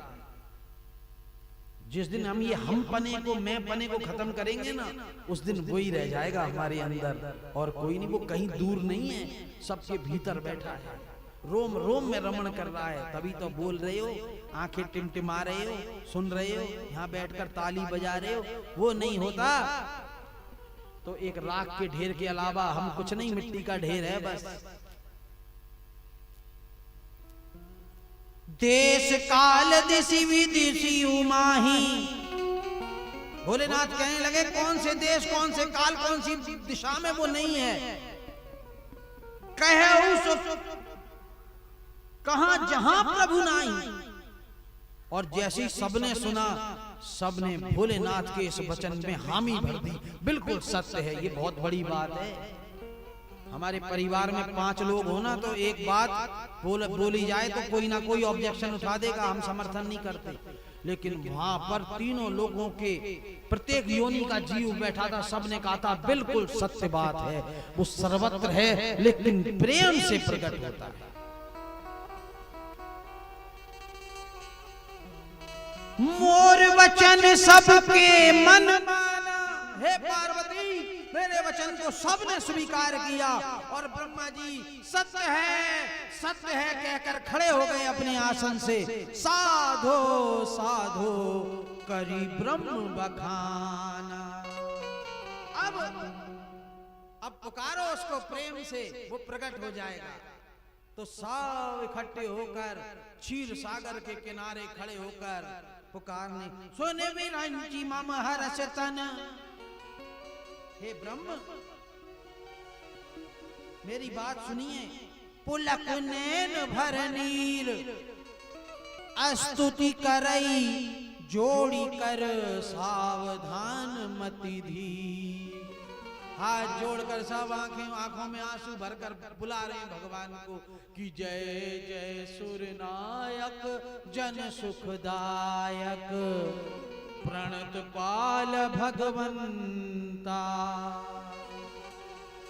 पूरी स्तुति की लेकिन प्रकट नहीं हुई। जानते हो क्यों? प्रेम नहीं था देवताओं में, स्वार्थ था।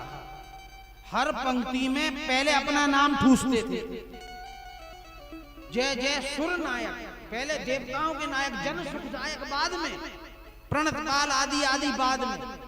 जो भी पंक्ति, पालन सुर धरनी अवधुत करनी, पहले पालन सुरों का पालन करने वाले, धरती का बाद में। तो प्रकट नहीं हुए। आकाशवाणी हुई क्या कि कश्यप अदिति महातप कीना, तिनकऊ में पूरब वरदीना। ते दशरथ कौशल्या रूपा, कौशलपुरी प्रगट नर भूपा। और तिनके ग्रह अवतरी जाई, रघुकुल तिलक सो चारियु भाई। अवतार लूंगा। कश्यप अदिति ने कौशलपुरी में, अवध में राजा दशरथ और कौशल्या के रूप में हैं, उनके यहाँ पर अवतार लूंगा। और आइए अब अयोध्या में चलते हैं, अवध में। अवध, अवध का मतलब जानते हो? जहां कभी भी किसी का वध नहीं हुआ, वो अवध है।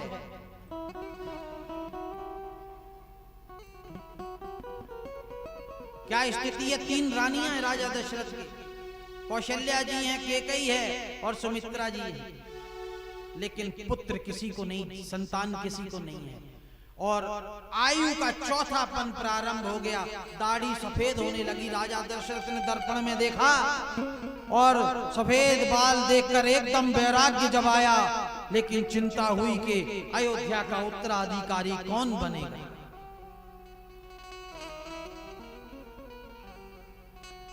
एक बार भूपति मन माही,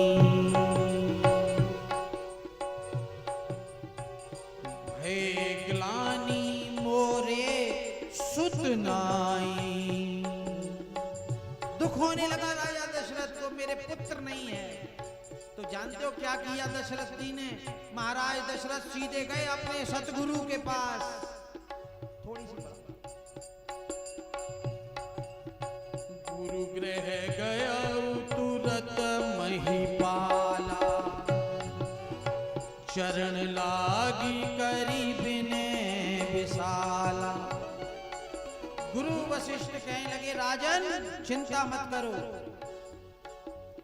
एक सुकृत करते हैं, एक पुण्य का काम करते हैं, उसका परिणाम, उसका फल, उसका संकल्प मांगेंगे, तुम्हारे यहाँ पुत्र हो। श्रृंगी ऋषि को बुलाया वशिष्ठ जी ने और हवन कुंड वगैरह सब तैयारी हो गई। पुत्र की कामना से यज्ञ प्रारंभ हुआ। तीनों रानियां बैठी हैं, राजा दशरथ बैठ गए, सतगुरु बैठा है, आचार्य बैठा है, सभी बैठे हुए हैं, सब साक्षी हैं उसके।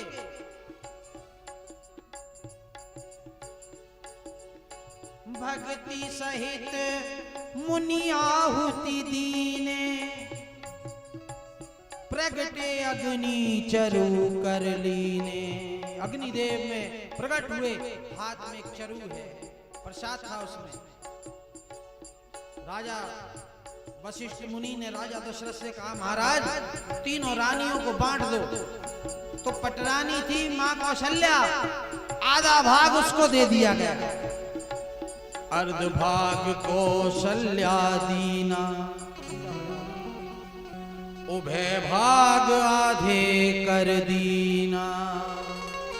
जो आधा बाकी बचा उसमें से भी 2 बराबर भाग किए, मां कैकेयी को और मां सुमित्रा को दिया गया।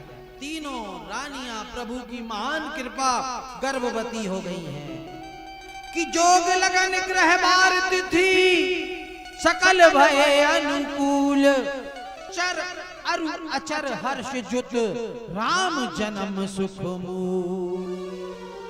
आइए समिष्ट का वर्णन करते हैं। अयोध्या का वातावरण क्या है जब भगवान ने अवतार लिया। गोस्वामी बड़ा सुंदर वर्णन करते हैं रामचरितमानस में, उसी का आश्रय लेकर। नौमी तिथि मधुमास पुनीता, तालियों की सेवा करते रहना। शुक्ल पक्ष अभिजित हरिप्रीता, मध्य दिवस अति शीत न घामा, पावन काल लोक विश्रामा। और अयोध्या में तीनों प्रकार की पवन चल रही है, शीतल मंद सुगंधित। शीतल मंद सुरभि बहबाहु, हर्षित सुर संतन मन चाऊ। देवताओं के मन हर्षित हो गए और संतों का हृदय आनंद से भर गया है। उन्हें पता नहीं हमें आज इतनी खुशी क्यों हो रही है। स्तुति करई नाग मुनि देवा, पूरा आकाश मंडल भर गया, जय जयकार हो रही है। और अपनी अपनी सेवा ले लेकर सब उपस्थित हो गए हैं अयोध्या में। आइए हम भी ऐसे पवित्र कार्तिक मास में शुभ दिन प्रारंभ हुए सुकृत का इस भागवत यज्ञ का आनंद लें और हम भी राम जन्म की ओर चलते हैं। मेरे साथ आप भी थोड़ा, पूरा आकाश मंडल कीर्तन कर रहा है। रघुपति राघव राजा राम, पतित पावन सीताराम। बोलो रघुपति राघव राजा राम, पतित पावन सीताराम। सुने, जगदम्बा पार्क में बैठे अरिहंत कॉलोनी के लोग क्या कह रहे हैं। बोलो रघुपति राघव राजा राम, पतित पावन सीताराम। रघुपति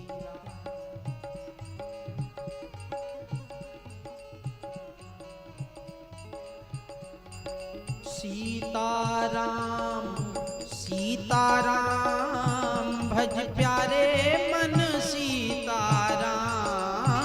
सीताराम सीताराम, भज प्यारे मन सीताराम। कौशल्या के प्यारे राम, दशरथ राज दुलारे राम। कौशल्या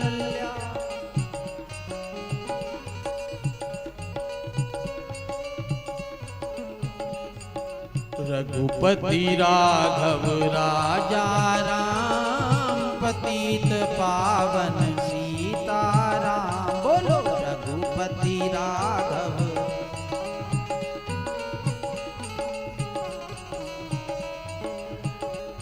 शुभ समय आया, दिन के ठीक मध्याह्न 12 बजे और एक चमत्कार हुआ।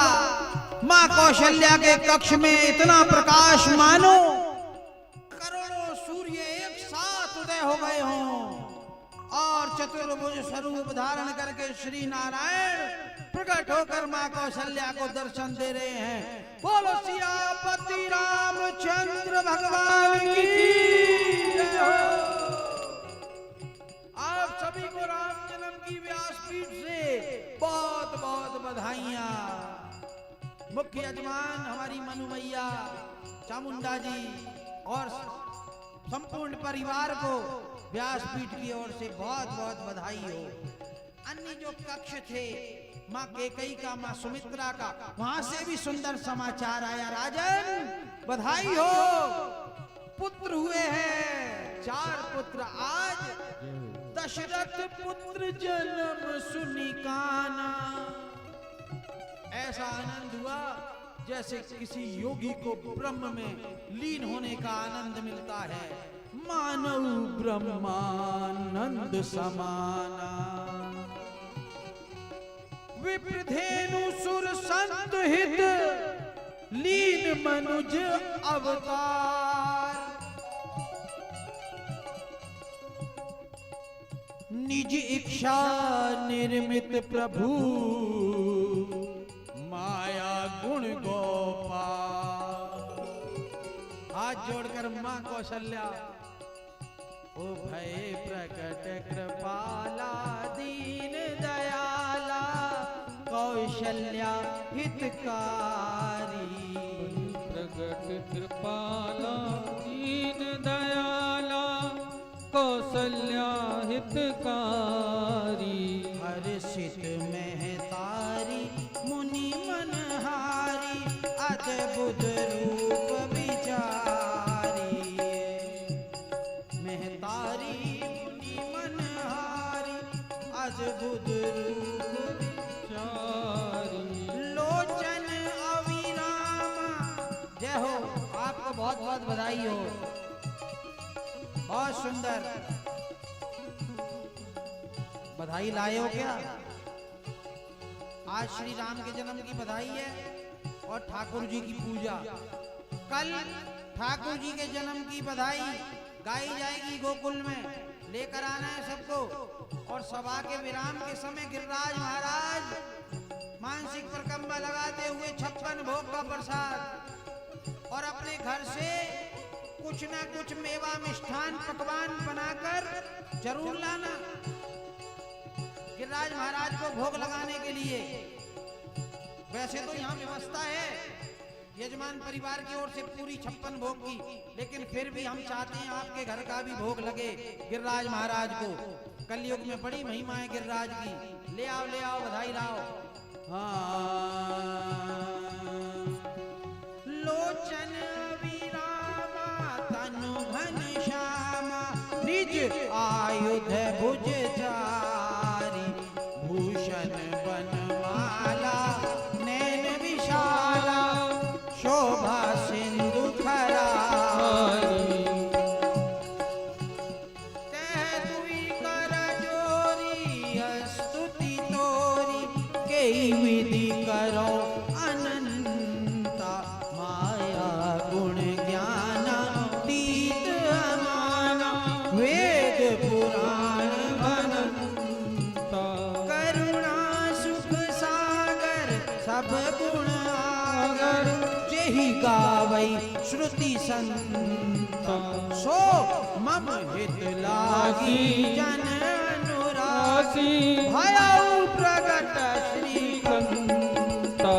ब्रह्मांड निकाया निर्मित माया रोम रोम प्रतिवेद कहे। मम उर सोवासी यह उपहासी सुनत धीर मति धीर न रहे। उपजा जब ज्ञान प्रभु मुस्काना। चरित बहुत विधि कीन चाहे कही कथा सुहाई मातु बुझाई। जय प्रकार सुत प्रेम। माँ कौशल्या कह रही है 4 भुजा वाला नहीं, ऐसे हो जाओ हाल का बालक जैसे पैदा होता है।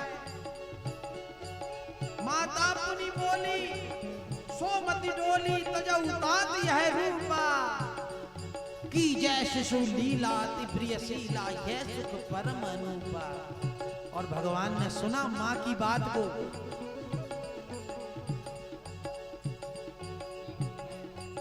रिंकू का है, देख लो रिंकू की मम्मी बहुत बढ़िया मैया, खुश रहो। आप फटाफट अपने स्थान पर बैठ जाओ। बधाई देकर ठाकुर जी श्री राम जन्म की बधाई। सुनी वचन सुजाना रोटन ठाना होई बालक सुर भूपा यह चरित जे गावई हरि पद पावई तेना परई भवकूपा। यह चरित जे गावई हरि पद पावई तेना परई भवकूपा।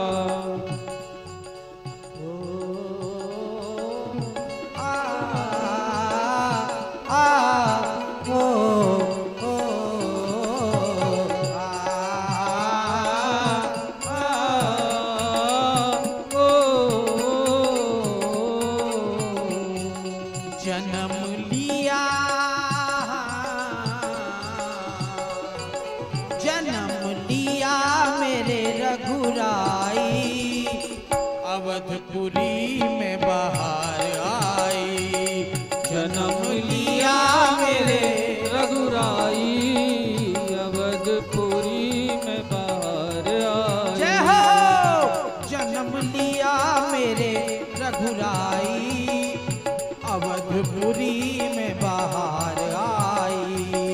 जन्म लिया मेरे रघुराई अवधपुरी में बाहर आई।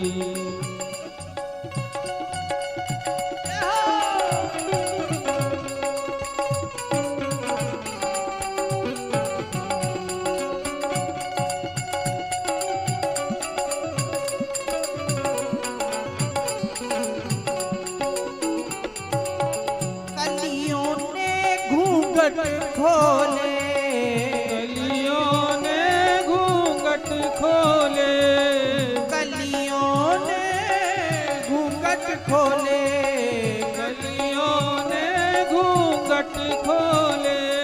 अरे डार डार भंवरे बोले डार डार भंवरे बोले।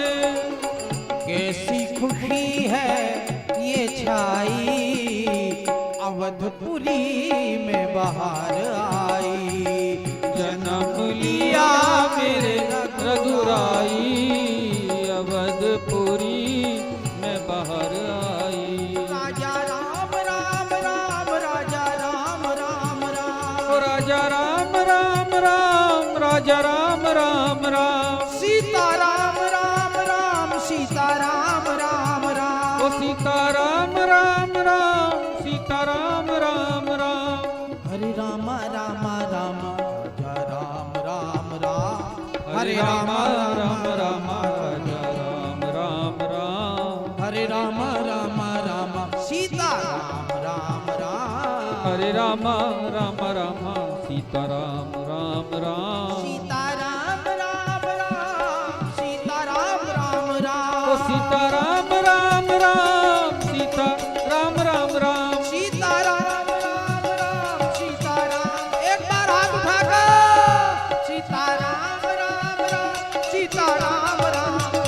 सीता राम राम राम सीता राम राम ओ राम। राजा राम राम राम राजा राम राम राम। ओ राजा राम राम राम राजा राम राम राम। सीता राम राम राम सीता राम राम राम। सीता राम राम राम सीता राम राम राम। क्या हुआ? बिल्कुल सीधे राम राम राजा राम राम राम। बोलो राजा रामचंद्र भगवान की जय। भरत लाल की जय लक्ष्मण लाल की जय शत्रुघ्न लाल की जय। बैठ जाइए अपने स्थान पर। बहुत सुंदर। ये जो राम कथा है ना, इसमें आनंद जो है जन्म तक है, उसके बाद तो आपको कथा पूरी पता ही है। 1 या 1.5 अध्याय में भागवत के अंतर्गत राम की कथा कही गई है।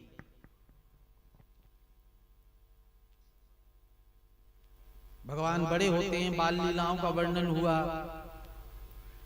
विश्वामित्र जी के द्वारा लेकर गए, ताड़का को मारा, अहिल्या को तारा, सिया स्वयंवर हुआ, चारों राजकुमारों के विवाह हुए, राजा जनक की 4 पुत्रियां थी। पश्चात जब समय आया राज्याभिषेक का, चारों ओर ढिंढोरा पिटवा दिया गया कि कल राम राजा बनेंगे। लेकिन आपको पता है, उस महल में काम करने वाली एक कुटिल दासी मंथरा, उसने रानी केकई को भड़काया। परिणाम, श्री राम को 14 वर्ष का वनवास हुआ। साथ में माता सीता भी, लक्ष्मण जी भी वन में गए, केवट पर कृपा की, पंचवटी पर गए।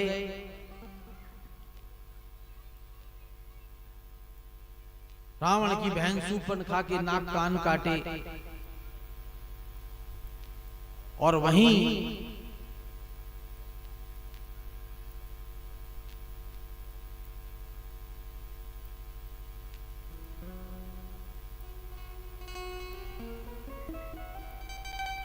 खर और दूषण का वध किया।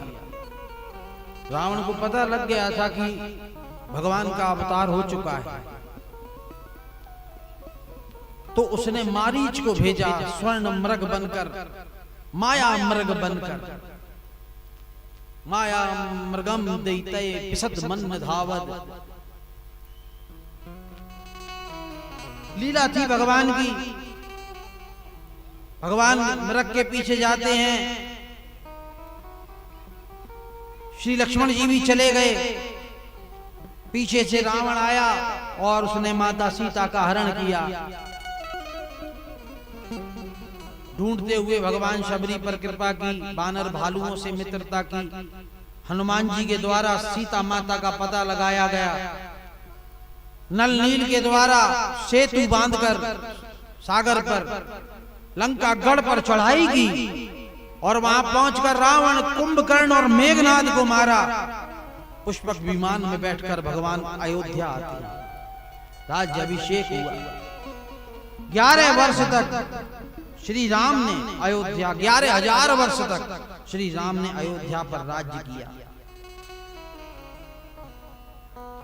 और फिर सभी को अपने साथ देश सहित विमान में बिठाकर अपने परम धाम को ले गए। श्री राम जी का पवित्र नाम जपकर इस कलिकाल में करोड़ों पापी भव सागर से पार हो चुके हैं, और वो अपने नेत्रों की भ्रुकुटी से ही समस्त लोगों का संहार करने की सामर्थ्य रखते हैं। ये तो भगवान ने हमको शिक्षा देने के लिए ऐसे लीलाएं की हैं। उन प्रभु का मंगल में नाम लेने से ही प्राणी के हजारों जन्मों के पाप नष्ट हो जाते हैं, उत्तम लोगों की प्राप्ति होती है। आगे निमि का यज्ञ और वशिष्ठ के श्राप का वर्णन आता है। लव कुश की कथा भी है, चंद्रवंशी राजाओं का वर्णन, परशुराम जी की कथा आई। तत्पश्चात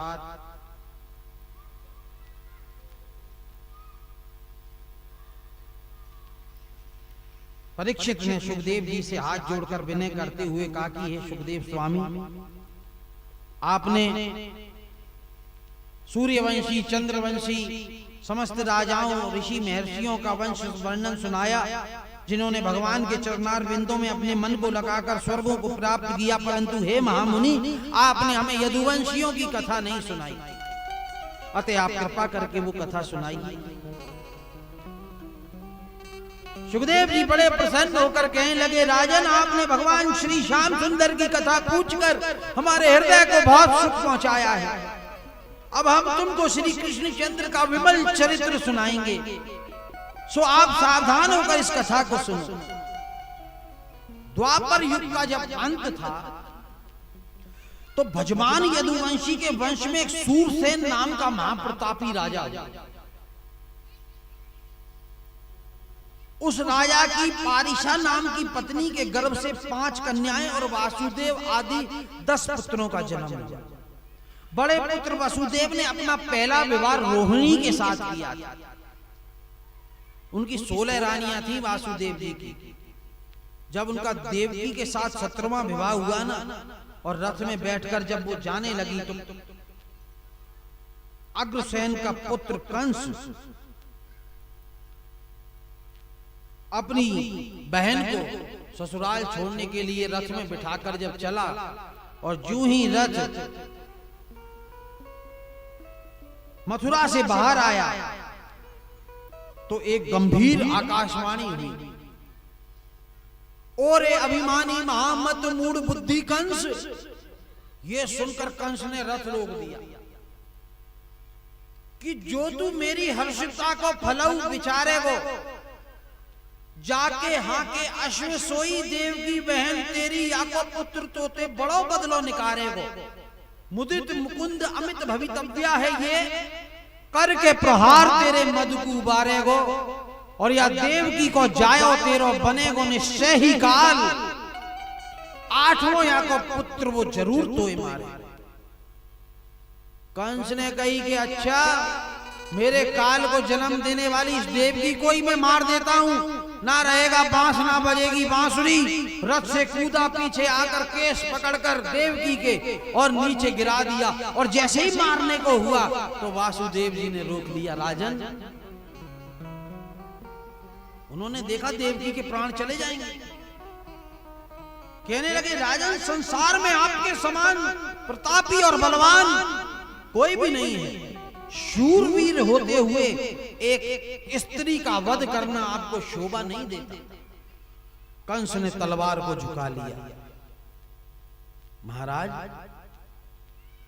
दूसरा शास्त्रों में अपनी बहन को मारना कितना बड़ा पाप है।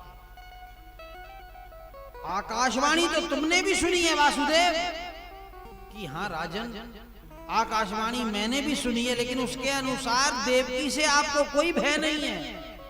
इसके गर्भ से उत्पन्न होने वाली संतान से ही तो भय है। हाँ, तो मैं आपसे प्रतिज्ञा करता हूं, प्रण लेता हूं, वचन देता हूं आपको, हमारे जो भी संतान होगी मैं आपके पास लेकर आऊंगा, जन्म लेते हैं।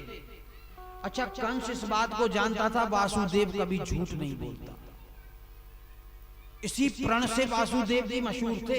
वासुदेव जी ने कभी झूठ नहीं बोला। एक बार बोला था बस, ये नहीं बताया कि 8वीं कन्या हुई थी या पुत्र। अब कटघरे में तो खड़ा किया जा सकता, क्यों वासुदेव जी यहां पे मार खा गए आप बड़े सत्यवादी बनते हैं, आप वचन से नहीं हटते। तो वासुदेव जी बड़ा सुंदर बात कहते कि भैया देखो, किसी को जब ज्यादा खुशी हो, किसी के यहाँ कोई आनंद की बात हो जाए ना, तो वो कुछ अच्छा करता है, कुछ भेंट करता है, कुछ दान करता है, पुण्य करता है। तो मैंने अपने उस प्रण को नौशावर कर दिया। भगवान दाब गया उस बात को, छुपा गया।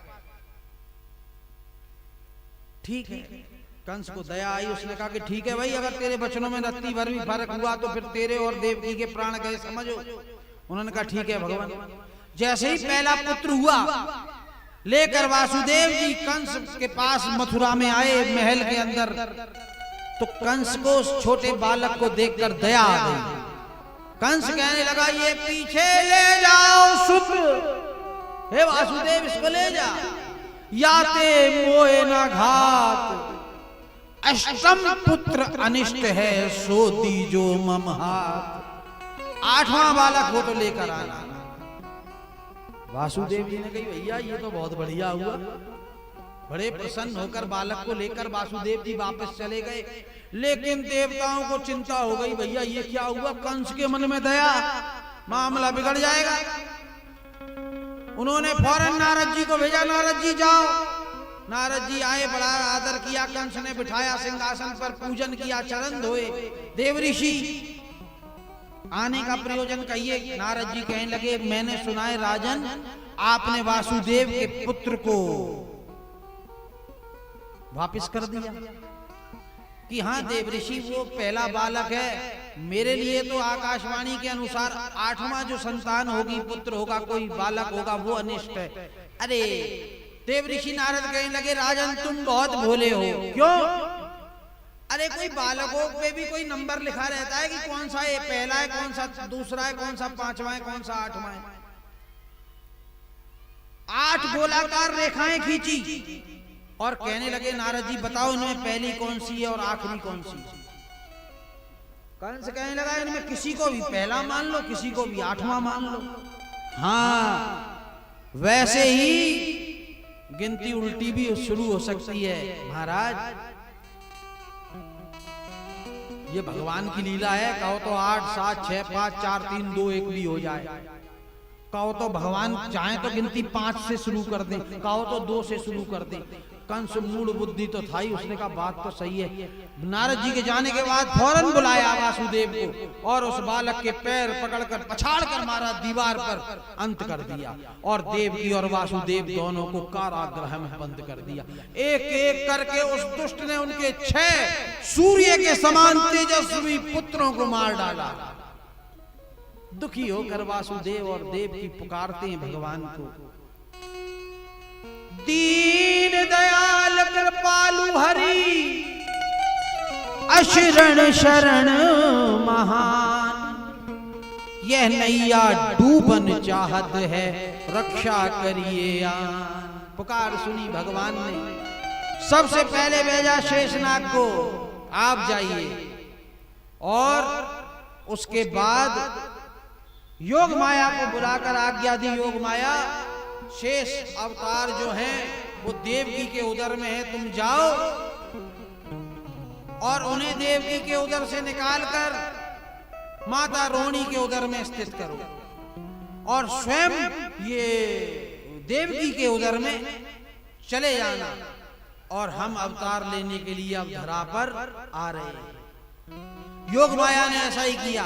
देवकी के उदर से बलराम जी को निकाला, शेषनाग को, और रोहिणी के उदर में स्थित किया, जो नंद बाबा के यहाँ गोकुल में रह रही थी, कंस के भय से वासुदेव जी की पहली पत्नी। और स्वयं योग माया माँ यशोदा के गर्भ में स्थित हो गई और अब भगवान आ रहे हैं। बड़ा सुंदर वर्णन किया। हाँ, सुखदेव जी कहते हैं, राजन जब शुभ मुहूर्त में चंद्रमा रोहिणी नक्षत्र में आया, सारे ग्रह योग अनुकूल फलप्रद हुए, सारी दिशाएं स्वच्छ हो गईं, वृक्षों में ऋतु और बिना ऋतु के फूल और फल लद गए, सभी नदी नाले जल से परिपूर्ण हो गए, वनों में मोर आदि पक्षी गुनगुनाने लगे, यज्ञों की अग्नि मंगलमय हो गई।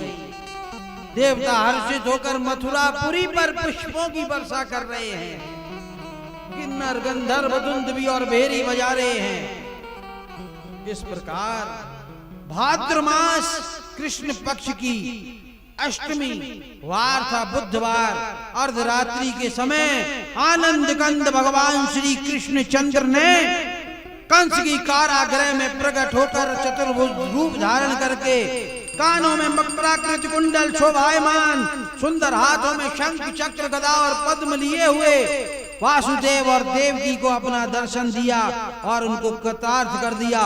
बोल कृष्ण कन्हैया लाल की, नंद के लाला की। आइए हम भी भगवान को बुलाएं। हो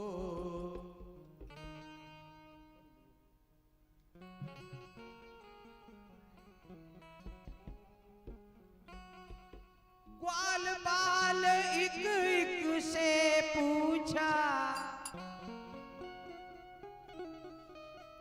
ग्वाल बाल एक एक से पूछा, कहाँ है मुरली वाला रे, बड़ी देर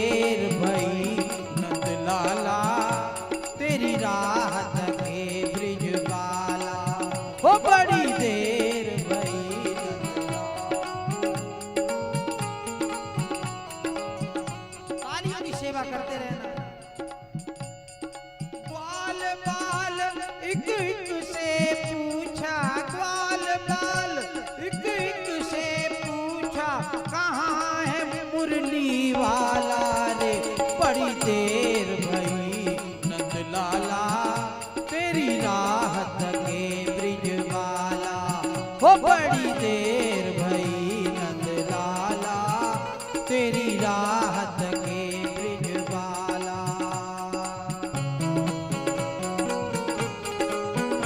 जय हो, तालियों की सेवा करिए।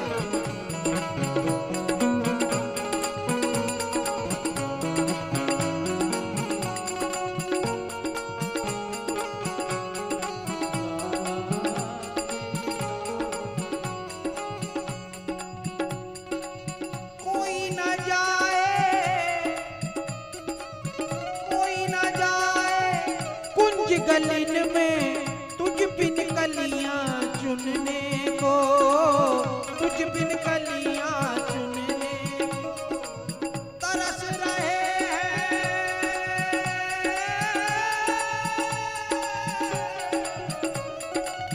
तरस रहे यमुना तट पर धुन मुरली की सुनने को। धुन मुरली की सुनने को। अरे अब तो तरस दिखा दे नटखट। अब तो तरस दिखा दे नटखट। क्यों दुविधा में डाला रे। बड़ी देर भई नंद लाला तेरी राह तके ब्रिज वाला। हो बड़ी देर भई नंद लाला तेरी राह तके ब्रिज। संकट में है आज वो धरती जिस पर तूने जन्म लिया। तूने जन्म लिया पूरा कर दे।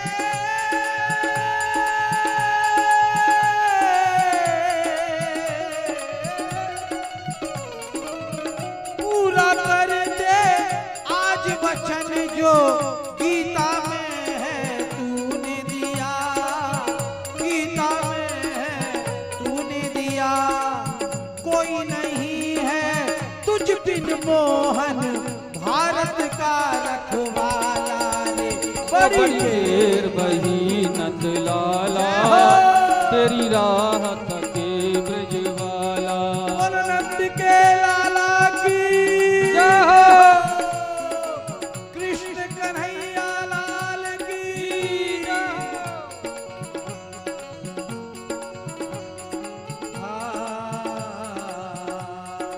नंद घर आनंद भयो। जय कन्हैया लाल की। अरे हाथी दिए घोड़ा दिए और मिनी पार्टी हो जवानन को लड्डू पेड़ा।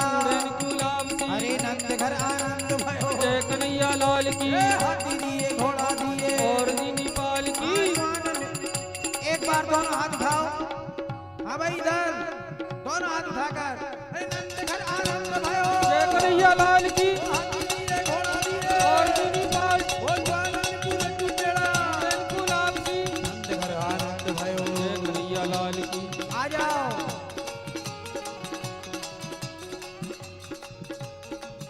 बोलिए कृष्ण कन्हैया लाल की जय। देखिए कल ठाकुर जी के जन्मोत्सव मनाएंगे नंदोत्सव। तो सभी को बधाई। और संध्या के काल में गोवर्धन की सुंदर परिक्रमा और बड़े आनंद से 56 भोग के दर्शन सुंदर झांकी आपको दिखाई जाएगी। आप सभी एकीभूत होकर पधारें और अक्षय पुण्य की प्राप्ति करें। अब ठाकुर जी का पूजन करेंगे सभी। पहले व्यासपीठ पर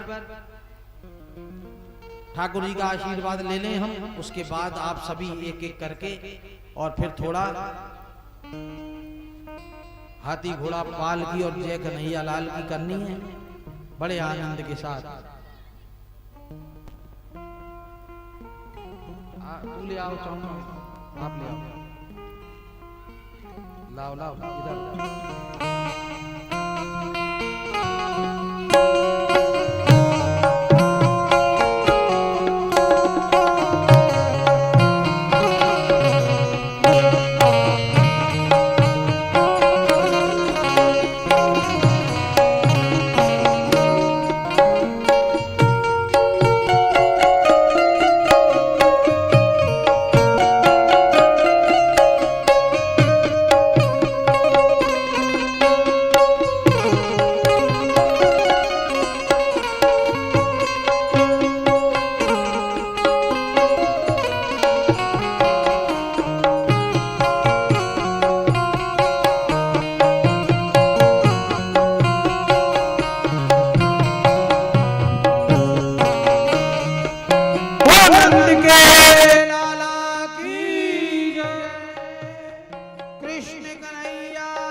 जय।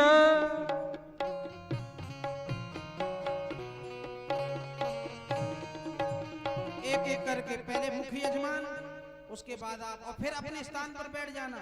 थोड़ा सा नंदोत्सव मनाएंगे आज ही, फिर कल तो है ही।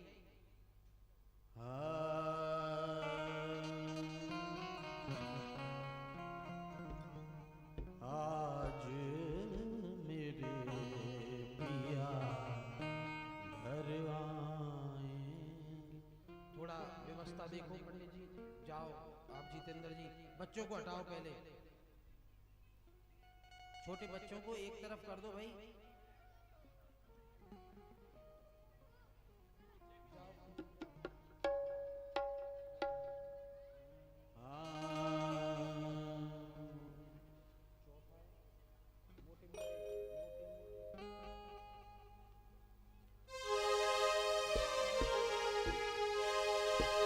ओ मोटे मोटे नैनन के तू और मीठे मीठे बैनन के, सावरी सलोनी सूरत के तू, प्यारी प्यारी मोहिनी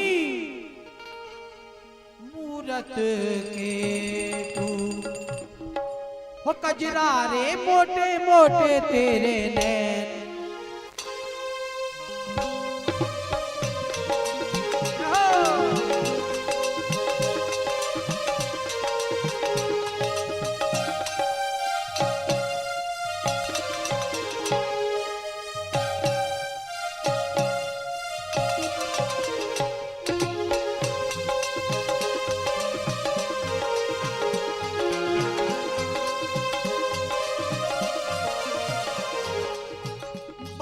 बिहारी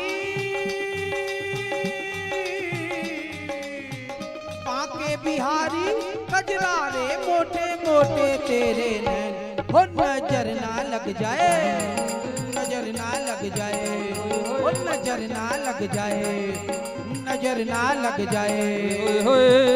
बाके बिहारी कजरा रे मोटे मोटे तेरे नैन, हो नजर ना लग जाए, नजर ना लग जाए, नजर ना लग जाए।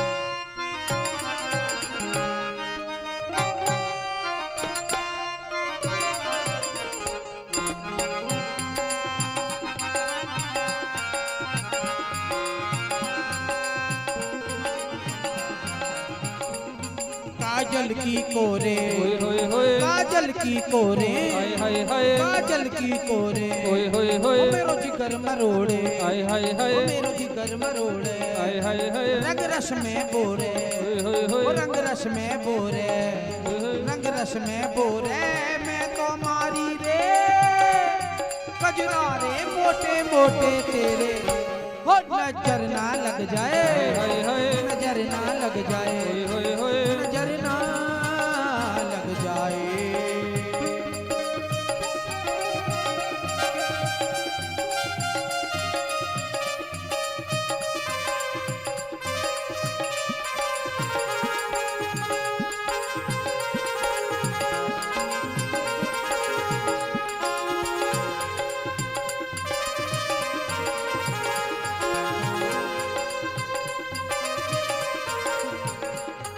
आँखों का काजल, आँखों का काजल, मेरा जिगर है घायल, मेरा जिगर है घायल, तेरे प्यार में पागल कर डारी रे कजरा रे मोटे मोटे तेरे, हो नजर ना लग जाए, नजर ना लग जाए, नजर ना लग जाए।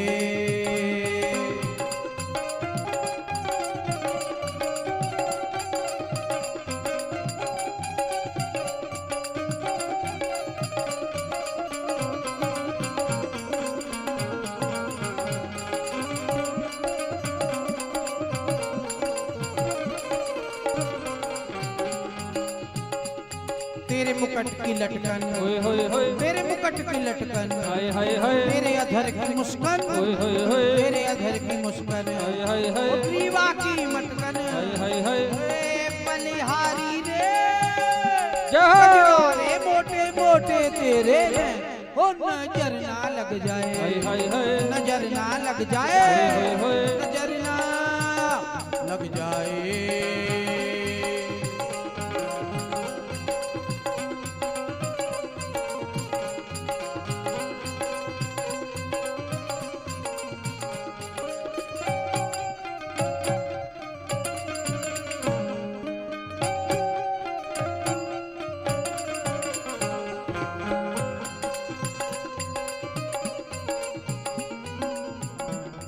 तेरी प्रीत है टेढ़ी, हाय हाय हाय, तेरी प्रीत है टेढ़ी, होय होय होय, तेरी लीत है टेढ़ी, हाय हाय हाय, तेरी लीत है टेढ़ी, होय होय होय, तेरी लीत है टेढ़ी, हाय हाय हाय, तेरी जीत है टेढ़ी, होय होय, ओ मैं तो हारी रे, जय हो। मैं तो हारी रे, कजरारे मोटे मोटे तेरे, ओ नजर ना लग जाए, हाय हाय हाय, नजर ना लग जाए, होय होय, नजर ना लग जाए।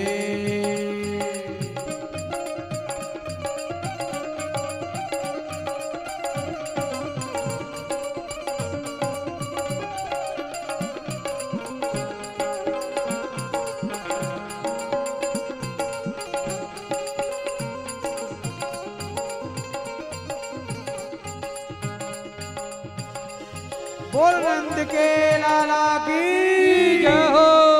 देखिए एक एक करके आप बड़े भाव से प्रेम से और भीड़ ना लगाएं, अपने स्थान पर बैठ जाएं, थोड़ा आनंद और